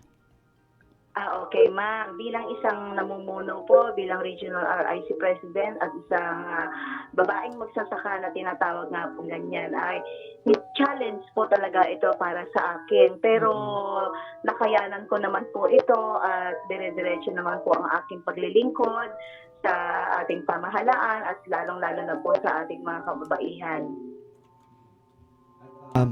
Ma'am, bilang regional president po ng Rural Improvement Club po no dito sa Central Luzon, ay paano nyo po napapalakas ang kakayahan ng mga kababaihan sa atin pong sektor o larangan po ng agrikultura? Okay, ang regional president po ay from Region 1, from CAR to Region 4AB. Yan po yung inaanohan po ng ating RIC Presidential from Luzon. Ayan po, lagi naman po kami nakikipag sa ating ATI, kung ano po yung mga programa ng ating ATI, ng ating Department of Agriculture. Yan naman po ay binabahagi naman po namin sa ating mga grupo na organisado. Ayan po, tuloy-tuloy pa rin po ang ating mga pananalisik, sa ating mga trainings, sa ating mga pagtuturo. Pwede niyo po bang mabanggit po sa amin kung ano-ano po yung mga programa po ba ng RIC dito po sa atin pong ikatlong rehiyon? Okay po, nag-conduct po na programa po ay pinalalagan po namin yung livelihood program. Yan po, isa number 1 po yan. And then yung pong pagtuturo kung paano sila magproseso ng ating mga produkto, yung lalong-lalo na po doon sa sariling ani natin, kagaya ng paggagawa ng mga rice coffee, kung ano po yung produkto na available po doon sa ating sa kanilang komunidad. Okay po. Ano-ano naman po ba yung mga hakbang na ginagawa ng mga kababaihan sa gitnang Luzon para po sa mga programang pang-agrikultura?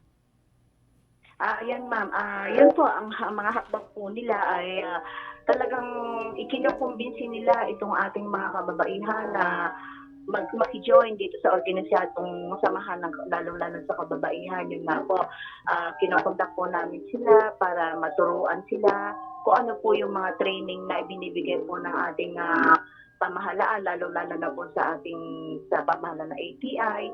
Yan po talagang dire-diretso po yung mga programa na itinuturo po sa kanila. Ma'am, ano po yung inyong pangunahing motibasyon sa pagtaguyod ng RIC sa buong rehiyon? Ayun po, makatulong po. Parang po sa akin kasi nangarap po talaga ako na kung paano po matutulungan lalong ang mga kababaihan, lalong-lalo na po dito sa aming bayan na nakikita ko po na halos nandun lang po sila sa kanilang tahanan na naghihintay lang po kung ano yung darating sa araw.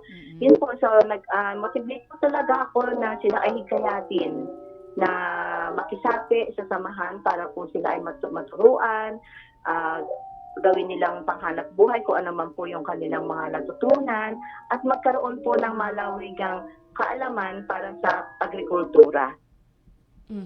Okay po. At paano niyo po ba tinitiyak na ang mga programa po ng RIC ay tumutugon sa pangangailangan po ng mga komunidad? Yan po, tinitiyak po namin na bilang isang namumuno po, na talaga pong isang namumuno ng RIC po dito, talaga pong tinitiyak namin na maipapamahagi po namin lahat ng mga natatanggap namin programa sa mga ahensya na talagang nakatuon po sa mga kababaihan. Yan po, talaga pong tinututukan namin sila, na kinukumbinsi po talaga namin sila at saka ikinaliliwanag namin sa kanila kung talagang ano po yung samahan, kung paano po makakatulong po sa kanila itong samahan na ito. Sige po. At paano niyo po ba ipinapakita sa kanila yung kahalagahan at mga benepisyo ng programa para sa kanilang komunidad at kabuhayan? Ayan po, naghahalimbawa po kami. Talagang nakikita naman po nila, ma'am, yung mga unang natutunan po ng isang grupo. Halimbawa, dito po sa aming grupo, sa isang barangay. Nung itinatag po namin sila, nakapag-training po sila, tinuruan po sila ng ating ATI, tinuruan po ng ating Department of Agriculture, na yung natutunan po nila ay ginamit po nila yon bilang pangkabuhayan po nila hanggang sa nakilala po sila, hanggang nagkaroon po sila ng kung ano-anong mga naibigay ng pamahalaan na talagang yung grupo po namin ay kumbaga umangat po yung kabuhayan po ng kababaihan po dito sa grupo na to. Yun po, hanggang sa ngayon, dire-diretso po sila na nagkakaroon sila ng produkto na itinitinda nila kung saan-saan. Ayun po, nakaganyak po doon po sa ibang mga grupo na bagong mga tatag hanggang sa ngayon na patuloy pa rin po kaming nagtatatag dito. Na talaga pong yung pala yung RIC, yung pala yung nakukuha nila sa mga departamento ng pamahalaan namin na may napapakinabangan po ng lahat. Tanong ko lang po ma'am, ano-ano po or saan-saan po ba napupunta yung mga produkto po ng inyo pong mga RIC? Yung mga produkto, sir, sa ngayon po, dito pa lang po kami sa mga local. Meron din po kami mga connected na binabagsakan po sa iba't ibang bayan. Minsan sa school, depende po kung ano po yung produkto na pinoproduce po ng isang grupo. Example, bibigyan ko po kayo na example. Dito po sa hinahawakan ko sa RIC Barangay Burgos, yung Pag-asa RIC Barangay Burgos, ang pangunahing produkto po nila ay yung mushroom malunggay singaling. Yan po. May isang company yan po, sir, na nag-ano sa amin, bumili ng produkto namin, nakipag-contact po kami sa kanila ng 2 years. Yan po, talagang kumita po ang grupo na ito sa pamamagitan po ng produkto na yan hanggang sa nagtuloy-tuloy po yung aming papoproduce at nadagdagan pa po ng iba't ibang produkto na talagang ibinebenta namin dito sa local pa lang po. Hindi po ba nakalink ang RIC, ang mga products po ninyo sa ating Kadiwa program? Yeah, sir, nakalink po tayo sa Kadiwa. Actually, this coming Friday, meron po kaming Kadiwa ng Pangulo sa aming munisipyo. And then katatapos lang po namin sa province last month ata yun. Ayun po, nakalink naman po sila, kaya lang hanggang dito pa lang po kami sa enter off Nueva Ecija, hindi pa po kami napupunta sa region or ano, not like before po talaga pag ini-invite kami ng DA para yung parang sa trade fair ni ATI, yun po. Since po nung nagkaroon ata tayo ng pandemic, nahinto po lahat yun, pero umaasa po kami as a grupo na mabuhay pong muli yung pag-i-invite sa amin para po makilala pong muli yung aming mga produkto. Okay, so paano po ninyo pinapalakas ang iyong tiwala at paano mo po ito ibinabahagi sa kapwa kababaihan? Lalo na pagdating sa larangan po ng agrikultura, this is a male-dominated industry or field, hindi po ba? Yes po. So, paano po ninyo pinapalakas ang inyong tiwala at paano niyo po ibinabahagi sa kapwa po ninyo kababaihan? Una, kailangan pong maging in faith. Kailangan po may faith ka. Kailangan pong meron kang paninindigan sa sarili mo na lahat ng iniisip mo para sa makatulong ka sa grupo ng kababaihan ay maging positive po. Yan po, kailangan po ng lakas kailangan po ng lakas para po ay maibahagi mo ito at makumbinsi mo sila. Kasi ang hirap magkumbisi man talaga ng isang tao hanggat wala po silang nakikitang pruweba na yung sinasabi mo ay totoo para sa kanila. Totoo yan, correct. At yes po ma'am, matanong din po namin, no, ano po sa tingin nyo po yung mga nagiging hadlang po para magtagumpay po sa sektor ng agrikultura? At ano rin po sa tingin niyo ang mga paraan para maiwasan natin ito? Isang nagiging hadlang po dyan sa observation po namin sa isang samahan ay isa yung sa isang pagiging leader. Yan po, yung isang pagiging leader. So wala pong halos kakunti pa lang po yung mga kaalaman ng ibang leader para patungkol po dito. Pero bilang po namumuno talagang inaano po namin sila na talagang tinutulungan po namin. Yan yung paraan namin na kukumbinsihin sila, kakausapin sila na talagang maging positibo po lahat. Tapos po, aalalayan po namin sila at talagang minomonitor namin sila kung paano. Tulong-tulong po kami. Ibig sabihin po, ganun po. Okay po. At ano naman po ba yung mga halimbawa nung tagumpay ng mga kababaihan sa agrikultura na maaari po ninyong or maaaring magbigay po ng inspirasyon sa lahat? Tagumpay, ma'am. Ayan. Kailangan po magsama-sama po kami. Kailangan po mag-isang bigkis kami para po maging tagumpay ang isang grupo na aming sinasalihan dito. At ipakita po namin sa ibang grupo na kami yung gano'n na matagumpay, na nagtulong-tulong at nagkaroon po kami ng progressive sa buhay. Hindi lang, nagkaroon po ng improvement dun sa buhay namin na yung samahan ng kababaihan po ang isa na tumugon po sa aming mga pangangailangan. Mhm. Okay. At ano pa po ang mensahe po ninyo sa mga kababaihan ngayong pinagdiriwang natin ng National Women's Month? Ayan po, ang mensahe ko lang po ay napakasimple.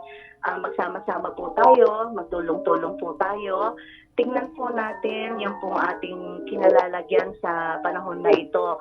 Ang babae ay napaka-empower. May power po tayong mga kababaihan na kaya nating lahat ng gawain. Basta po magkaroon lang po tayo ng faith sa ating sarili, maging positibo tayo sa lahat. Ayan po, huwag natin isipin yung mga nakagisna po natin. Ngayon po, marami na pong mga bagong teknolohiya at makakatulong po ang ating unang-una, ang Agriculture Training Industry po. Tapos po ang Department of Agriculture, ang ating LGU. Yan po, sila po ang gagabay po sa atin. At pag nakita naman po nila tayo ay mga aktibo, talagang tinutulungan naman po nila tayo. Kami po, ganun po ang LGU sa amin. Napaka-supportive po nila sa amin. Yan ma'am. Kaya talagang magtutulong-tulong po kami. Okay. Maraming salamat sa inspirasyon po ninyo at sa pagtataguyod po sa mga kababaihan lalo na sa larangan po ng agrikultura. Yes, ma'am. Actually nga po, by this month, itatry ko po ang best ko, naiikutan ko po ang Region 3 sa lahat ng may grupo ng RIC para makita ko naman po kung ano naman po yung kalagayan ng aming RIC sa bayan po na yon, sa probinsya po na yon. Okay. Maraming pong salamat, ma'am. Baka may nais po silang i-shoutout. Ito na po ang inyong pagkakataon. Ayan, ma'am. Thank you very much, ma'am. Binabati ko po lahat. Unang-una, ang mga kababaihan po dyan. Ang aming mga kamagsasaka na sa ngayon ay medyo nalulungkot dahil mababa yung presyo ng palay. Ayan po. And then, sa aming mayora, sa aming gobernador, at sa lahat po, sa aming presidente, na sana makita po kaming mga kababaihan. Ayan po. At saka kay Ma'am Gia po, kay Ma'am Gia Reyes, magpagaling po kayo. Ayan po. Alright. Maraming salamat po sa inyong panahon at impormasyon na ibahagi sa ating pong mga taga-subaybay. Yes, ma'am. Thank you very much po for inviting me po. It's a pleasure po. And again, thank you. God bless. Ayan at ating napakinggan via phone patch ang Regional President, RIC Central Luzon, para po sa kababaihan sa sektor ng agrikultura, ating pong nakilala sa pamamagitan po ni Ms. Virginia B. Smith. At para naman po sa ating announcement, may lamang ang may alam. Para po sa mga interesadong sumali sa mga libreng pagsasanay at sa mga nakakaaliw na mga pakulo, i-like lamang po ang kanilang Facebook page, ATI Central Luzon. Uulitin ko po ang ATI Central Luzon. Nagpo-post po sila ng mga activities at pakulo patungkol sa agrikultura na libre para sa inyong lahat. Maaari nyo rin po silang i-follow sa kanilang Twitter at Instagram accounts at ATI Central Luzon para sa mga updates sa kanilang mga programang isinasagawa. Maaari rin pong bisitahin ang ati2.da.gov.ph/ATI-3 para sa mga may init na balita patungkol sa agrikultura. DAATI segment. Ating paaralan sa himpapawid. Makinig, mag-aral at matuto sa cellphone at radyo. Ito po ang Radyo Agri Saka, saganang kabuhayan sa agrikultura, atin to. Good news, Kapanen! Your favorite Grumpy Joe in Baguio City is now in the heart of city of San Fernando, Pampanga. Come and try Grumpy Joe's famous 5-cheese and Grumpy Joe's special pizza, signature lasagna, spicy seafood pesto pasta, April's Greek salad, Grumpy Joe fried chicken, pork ribs, burgers, refreshing drinks, and many more. Also accepting advance orders for takeout. Call 0999-955-7192. So, what are you waiting for? Head on to Grumpy Joe Pampanga, located at MacArthur Highway, Barangay San Agustin, City of San Fernando, Pampanga, in front of Walter Mart. Open daily from 10 in the morning till 9 in the evening. Now available on Grab Food Delivery. See you there! Ito ay commercial tungkol sa commercials. Nagtataka ba kayo kung bakit 99.9% lang ang germs na napapatay ng alkohol? Hindi dahil may pasaway na germ na ayaw mamatay. May Code on Responsible Advertising na gumagabay sa lahat ng advertisers. Bawat claim binubusisi para sa ikabubuti ng Filipino consumer. Kapag di totoo, no go. May standards kami. Kaya may Ad Standards Council. Learn more at ase.com.ph. Inyong pinakikinggan ang Radyo Agrisaka. Saganang kabuhayan sa agrikultura, atin to.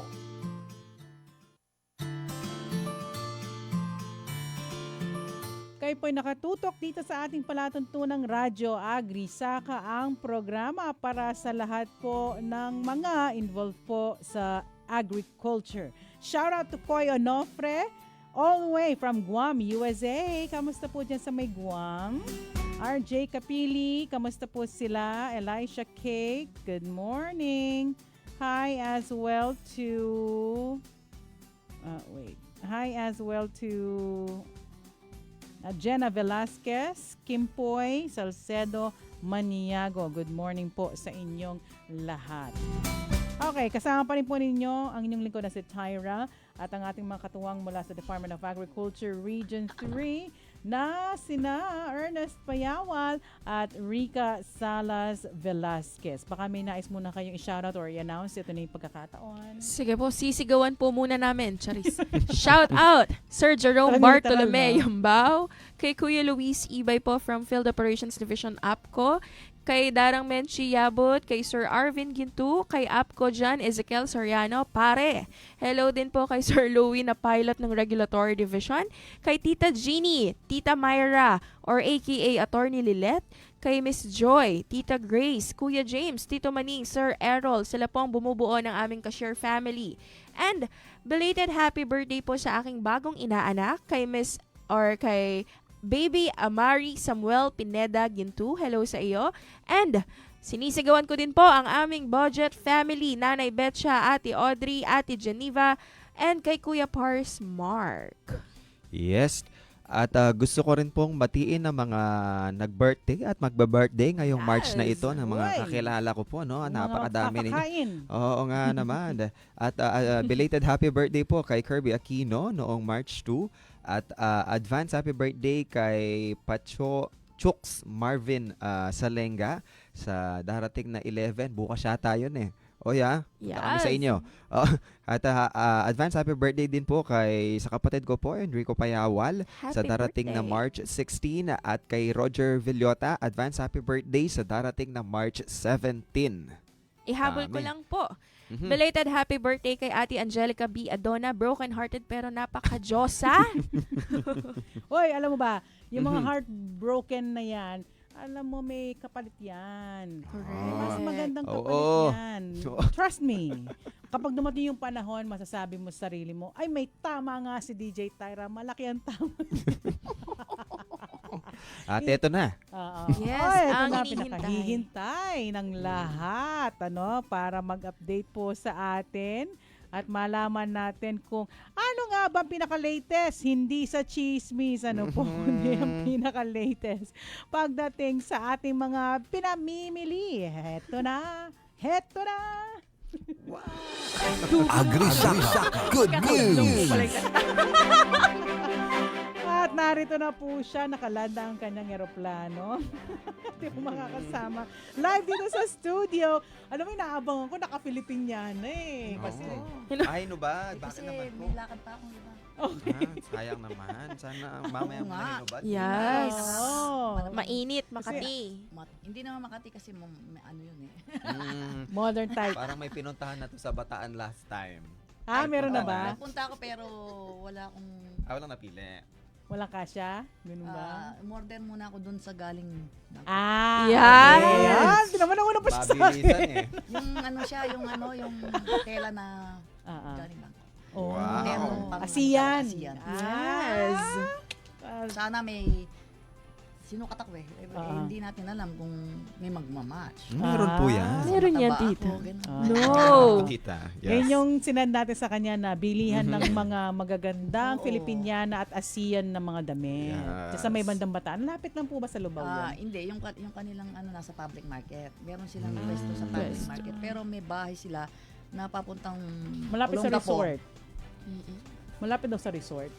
Oo, katabi. Tas bababa. Ayun. May bahay silang malaki. Mayaman. Mayaman sila. Naunan na. Pero yung in-order ko pa kasi yung bagong ASEAN na style. Nandun kasi. Para walang kamukha. Nandun siya. Nandun sa Bangkok mismo yung Pero yes, nag-send yes, na ng tapos namili ako ng kulay. Sabi ko, try ko yung violet kasi women's Women's month. Kulay na makababaihan yan. red, sabi ko gano'n. Perfect. Kung ano yung meron, nakasya. Naunahan pa niya akong pumunta doon. Akala ko, galing ka na doon. Hindi. Violet. Okay, Violet, alright. red, wag lang transparent. Yes. Hindi, meron mga transparent pero Ay, magsusuot ka totoo. ng pangloob. Oo, ganun kaso ba yun? kailangan pa kasi Diba? inside. Yeah. Na ano yun eh. Pero yung Bangkok, Meron pala. maganda yung tela. Cotton. Nauna na. Bilib ako sa kanya. Okay, so malaman natin ang presyon po sa merkado ng pangunahing bilhin sa pamamagitan ng nag-iisang fashionistang prinsesa ng palengke, ang hepe po ng Agribusiness and Marketing Assistance Division ng DARFO 3, Ms. Menchi Nogoy. Good morning! Good morning, DJ, at good morning po sa ating lahat ngayon na nakikinig sa atin sa radio na to, sa Agri-Saka. Ayan, so meron bang magandang balita na maaasahan ng ating mga taga-subaybay? Tataas ba or tumaas ba, bumaba ang presyo ng mga pangunahing bilihin, Ma'am Menchi? Yung sa bigas po natin, DJ, medyo bumaba. Okay. Sa bigas natin. At sa next following week daw at mas mababa. Lalo na yung mga imported rice kasi may SRP. MSRP na tayo. Na Okay. parang yung nabuo namin nung nag-consultation po tayo, nasa 48 pesos. Premium po yon na imported rice. Pero yung mga local rice natin, meron pong 36, 38, gano'n. Okay. Pero bigay ko na yung updates na nakuha ko sa San Fernando po, bagong palengke, public Okay. market. Go Para mas ahead. malapit lang po. Sige po. Yon, sa bigas po natin, yung pinakamababa is 40 sa palengke, 40. Pero sa farm po, sa mga farmers po natin, nakakabili po tayo ng 36, 38, ganun, 40. Tapos may 40, 43, tapos may 46 hanggang 48. Ang mataas niya is 54 at saka 55 lang po. Ang kagandahan, wala na po siyang 60 ngayon. 55 na lang po siya. Meron din po, yung mga isda po natin, yung tilapia natin, 130 lang. Tapos yung bangus po natin, nagre-range 180 hanggang 210. Malaki na po yung 210. Tapos yung galunggong natin, 250. Tapos 280 yung native. Yung galunggong na native na medyo maliliit lang, 280. Tapos meron silang hipon, 360 hanggang 450 ang kilo. Yung tahong, 100 hanggang 120. Yung alimasag po nila is 200. Tapos yung pampano, 400 pa rin ang kilo. Yung salmon head nila is 170. Yung hito 150. Tapos yung pusit na native po nila is 320. Pusit na kalawang 200. Tapos may sapsap 250. Tapos yung tuna, yung yellowfin tuna nila 750 po ang kilo. Sa mga gulay naman po natin, ang ampalaya is 100 hanggang 120 ang kilo. Yung kamatis 25. Pero sa farm, mababa lang siya. Minsan may 8, may 10, may 12. Sa farm po ng mga farmers natin sa Nueva Ecija. Tapos yung talong po na 90-100 ang kilo. Ang sili panigang nasa 50 pesos. Ang okra po natin 90 po ang kilo. Tapos makakabili ka ng 10 hanggang 15 pesos yung tali lang. Patola natin 60, kalabasa 25, ang sitaw natin 100. Ganon din yung kalamansi, 100 pesos po ang kilo. Sibuyas na pula 80 ang kilo. Yung puti po natin, 60, 65. Yung puting sibuyas natin. Yun ang marami ngayon eh. Tapos yung garlic, 150. Ganon din yung luya natin, 150 pa rin ang kilo. Yung gulay bagyo, ang patatas natin is 90. Ang carrot, 60. Ang beans, 120. Sayote natin is 35. Tapos yung pechay bagyo, 60 pesos. Repolyo po natin, 50 ang kilo. Ang cauliflower, 80 at saka 120. Tapos yung broccoli, 130 hanggang 150 pero naka-trim. Yung wala na masyadong dahon. No? Ganun. Tapos yung celery, 100. Lettuce natin, green ice, saka romaine, saka iceberg, pare-parehas may 100. Saka may 120 per kilo. Yung bumaba po yung DJ. Yung bell pepper natin, may 130. Tapos yung medyo green na bell pepper is 150. Mas mahal ba kapag green? Opo. Kaysa sa pula? Opo. Kasi mabilis nang masira yung pula. Oo. Noon. Yes po. Okay. So, the greener the better. Yeah. The Kasi pricier. po, magiging pula rin yung green na yun eh. Oo. Paluma na. Pero pagdating sa pagluluto, mas magandang kulay ng pula. Oh, Mas magandang ano, mix naman. Yung hindi pa siya Sila. masyadong hinog. Kasi, di ba, pag ihinog yun, red na red. Pero pag hindi, talagang nagmi-mix yung green. Ganun Sa pala bell yun. pepper natin. Okay. Tapos yung chicken po natin, 220 ang kilo. Pati choice cuts niya, 220. Yung baboy laman, 370. Yung kanyang liempo, nasa 420. Yung pata, 320. Tapos yung spare ribs natin, 350. At yung pork chop, 360 ang kilo. Sa baboy laman, sa baka po natin, ang laman is 460. Tapos makakabili tayo ng buto-buto na 360 po ang kilo. Sa eggs natin, yung small natin, 1 tray ang nakuha ko, 215. Yung medium 225. Medyo mura po ang itlog ngayon. Kasi hindi ko alam bakit. Tapos yung large 235, tapos yung XL 265. Bali 30 pieces yung i-divide lang ko siya. Sugar white natin, no, yung refined sugar 80, tapos yung kanyang wash 72, yung brown po ay 70. Ito yung update sa presyohan ngayon. San Fernando New Public Market po. Okay, mag-commercial break muna po tayo sa ating pagbabalik at tsikahin pa natin si Ma'am Menchi. Huwag po kayo maglilipat ng inyong istasyon. We'll be right back! Radio Agrisaka Price Watch. Inyong pinakikinggan ang Radyo Agrisaka. Saganang kabuhayan sa agrikultura, atin to. Philippine Standard Time is 11:46. Good news from Palco 2. You may now avail your Palco 2 member consumer owner's ID. Special privileges and benefit await those who have availed their Palco 2 MCO IDs. Just prepare one valid ID, one 2x2 picture, and your Palco 2 statement of account or official receipt. For more information, you may proceed at the nearest Palco 2 area office, message Palco 2 at its official Facebook page, or email them at mcoid@palco2.com. Boto tayo! 1. Pero sino? 2. Pakinggan nyo! 3. Magbubukid party list! 4. Pamela, 1. Magbubukid sa listahan. Pamela, 2. Magbubukid, iboto nyo. Pamela, 3. Magbubukid, go sa ani. Pamela, 4. Sa balota, 44. Gumalaw tayo now, boboto ako, ikaw. Magbubukid, party list, 44 ang vote natin. Magbubukid ang ating iboto. Paid for and by Magbubukid Party List, Block 13, Lot 12B, Pampana Street, Corner Plapla Street, Kaunlaran Village, Malabon, Metro Manila 1409. Painit na naman ang painit ang panahon. Kaya narito ang mga healthy tips para cool pa rin ang inyong tag-init. Huwag na huwag iwanan ng sino man sa loob ng nakaparadang sasakyan. Ito kasi ang isa sa mga sanhi ng kamatayan mula sa init lalo na sa mga bata. Kaya hindi ligtas na iwan ang isang tao sa nakaparking sasakyan sa maalinsangan o mainit na panahon kahit bukas ang bintana o hindi naaarawan. At ang pinaka-importante, mainit ng panahon kaya naman huwag mo isasabay ang init ng ulo mo. Stay cool ha! Mga simpleng paalala para cool at safe ang iyong tag-init mula sa inyong Countryside Radio, RW 95.1 FM. Dagdag kaalaman sa kabukiran.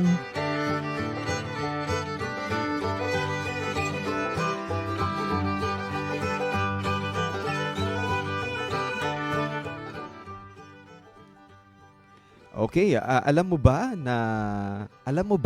malaki ang gampanin ng lokasyon ng inyong babuyan sa pag-iwas sa mga sakit na maaaring makuha ng inyong mga alaga? Dapat isaalang-alang ang lokasyon ng inyong babuyan. Bukod sa dapat na ito ay nakatayo sa east-west na direksyon, kailangang masigurado na nasa mas mataas na lugar kung mayroong panganib sa pagbaha. Sa pag-iwas naman sa mga panganib na maaaring magdulot ng maidulot ng mga katabing istruktura, kailangang nasa 1 kilometro ang layo ng katabi na babuyan. Iwasan din ang pagtatayo ng babuyan sa kalapit na palengke, dump sites, auction markets at slaughterhouses. At bagamat mas malawak ang kakayahan ng malaking babuyan kaysa sa maliliit na babuyan na makaiwas sa iba't ibang sakit ng baboy tulad ng ASF, maaari itong matugunan ng mahigpit na pagsasagawa ng biosecurity measures. So kung gusto nyo po ng mas detalyadong impormasyon patungkol po dito ay maaari po kayong makipag-ugnayan sa Department of Agriculture Central Luzon or sa Bureau of Animal Industry. Dagdag kaalaman sa kabukiran.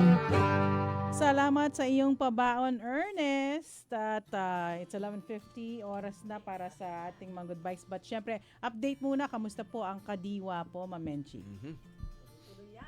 DJ, at syempre katatapos lang natin successful na Kadiwa Pop-Up para sa ating mga wana dyan. Syempre, successful po sila lahat at umuwi po sila ng masayang-masaya.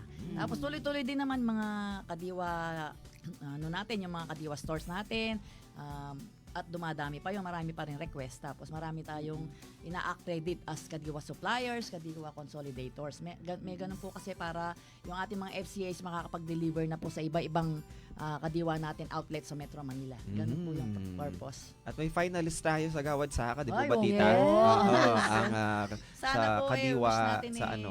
Talagang Nueva sila Ecija. na. Nueva Ecija Parehong Palaya. Nueva Ecija, no? Pati yung PLGU ay pasok din yung ata. pasok po Wow. sa Wow. Golden Beans. Yes. Praying na. Yes po. Tsaka yung mga makarating natin, ng- SMEs natin, yung mga kalamansi. Yes. Pasok. Pasok Ay, din Diyos sila. ko, Lord. Praying na makarating sa Malacanang. Opo. We claim it. And kumustahin din po namin ang pag-linkage po natin sa mga farmers. Katulad po ng mga tomato farmers. Last time. Oh, nakita ko siyempre, ng- yung ating mga farmers po dyan na nangingi ng tulong.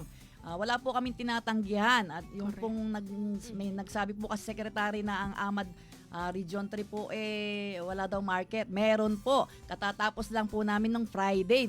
7 tons po na kamatis dinala po namin sa buyer. Wow. Ang LGU MSWD po ng Muntinlupa. Kinuha po niya sa 25 pesos. Malaking bagay Malaki po na din, ha? tulong yon. Ngayon po, tuloy-tuloy pa rin po yung pag-link at tinatanong ko po muna yung mga ibang buyer kung kaya po nila yung presyong, kung ano yung presyo. Kasi kailangan pasok din naman sa kanila kasi bebenta rin naman po nila yon. Tapos yung mga nakaraan din po, may mga market matching din po tayo.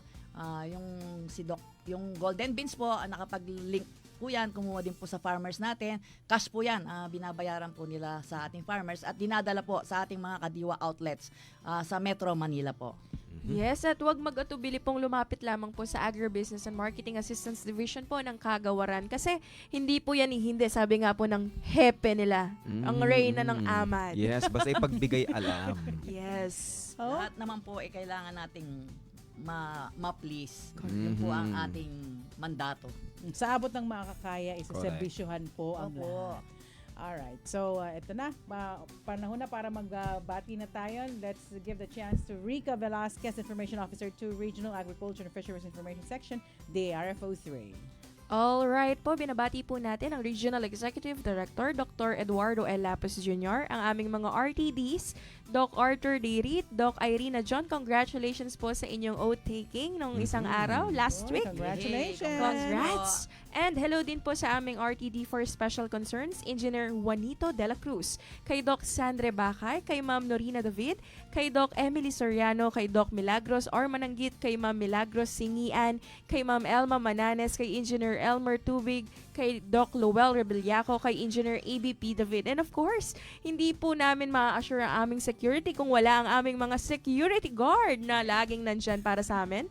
Happy listening po kay Sir Roger Mayol, kay Mr. Bernie Gaspar, kay Sir Edwin Torres, at may kasama pa po silang iba. And shout out po sa aming GSS family, Sir Noli, Ma'am Susan, Sir Edu, Ma'am Jules, at Ma'am Luz, at sa mga kasama po din nila dyan na hindi po namin na-mention. Hello din po sa aming Regulatory Division, Sir Roel, Sir Christian, Sir Lowy, Ma'am Mariel, Sir Dean, Ma'am Dayshell, Tita Marlene, Tita Menchi, Tita Zon, kay Sir Louie, kay Sir Jerome, kay Ate Karen. And hello din po sa aming HR family, Ma'am Nancy, Sir Vice, Sir Source, Ma'am Kelly, Tita Lorna, Ma'am Mercy, Ma'am Jen, and of course, ang kanilang hepe kay Ma'am Nikki. Sa aming Regional Agriculture and Fisheries Information Section, kay Ma'am Ozan, Sir Jonel, Sir Warren, Sir Dale, Sir Gerald, Sir Patrick, Sir Dexter, and of course sa aming napakasipag na editor, Sir J.R. Alexander Cortillo.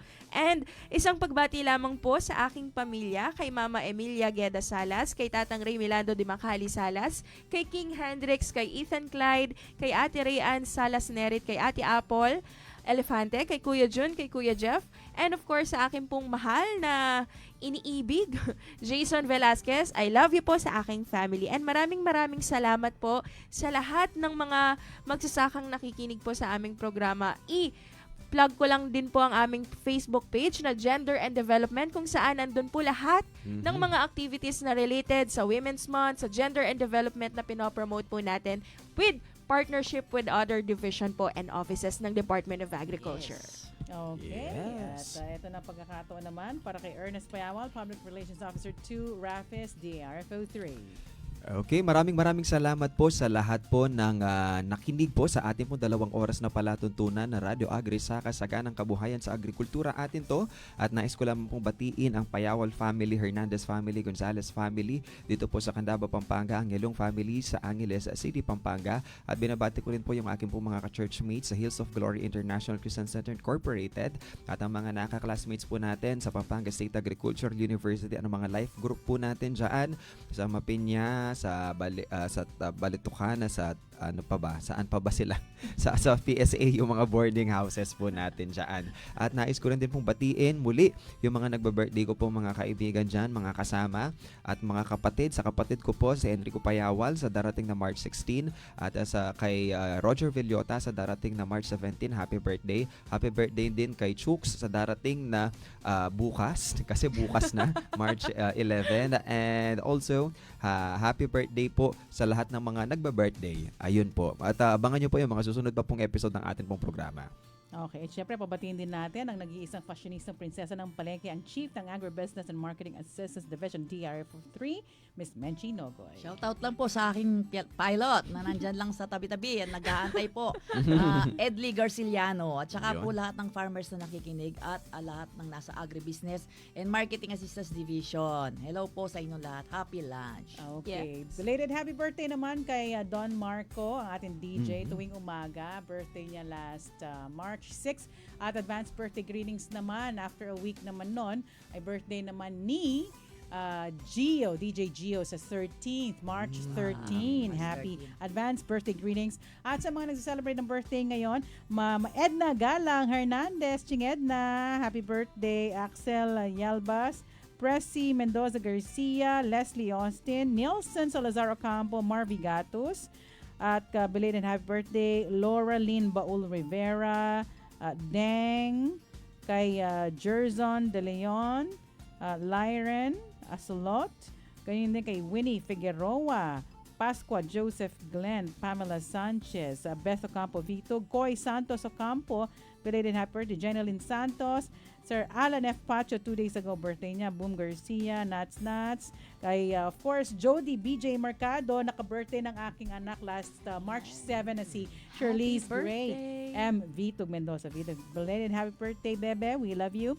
Joy Espino, Tea Esteban, Aquino Cecil, Sab Granado, Antonio na aking classmate, belated happy birthday.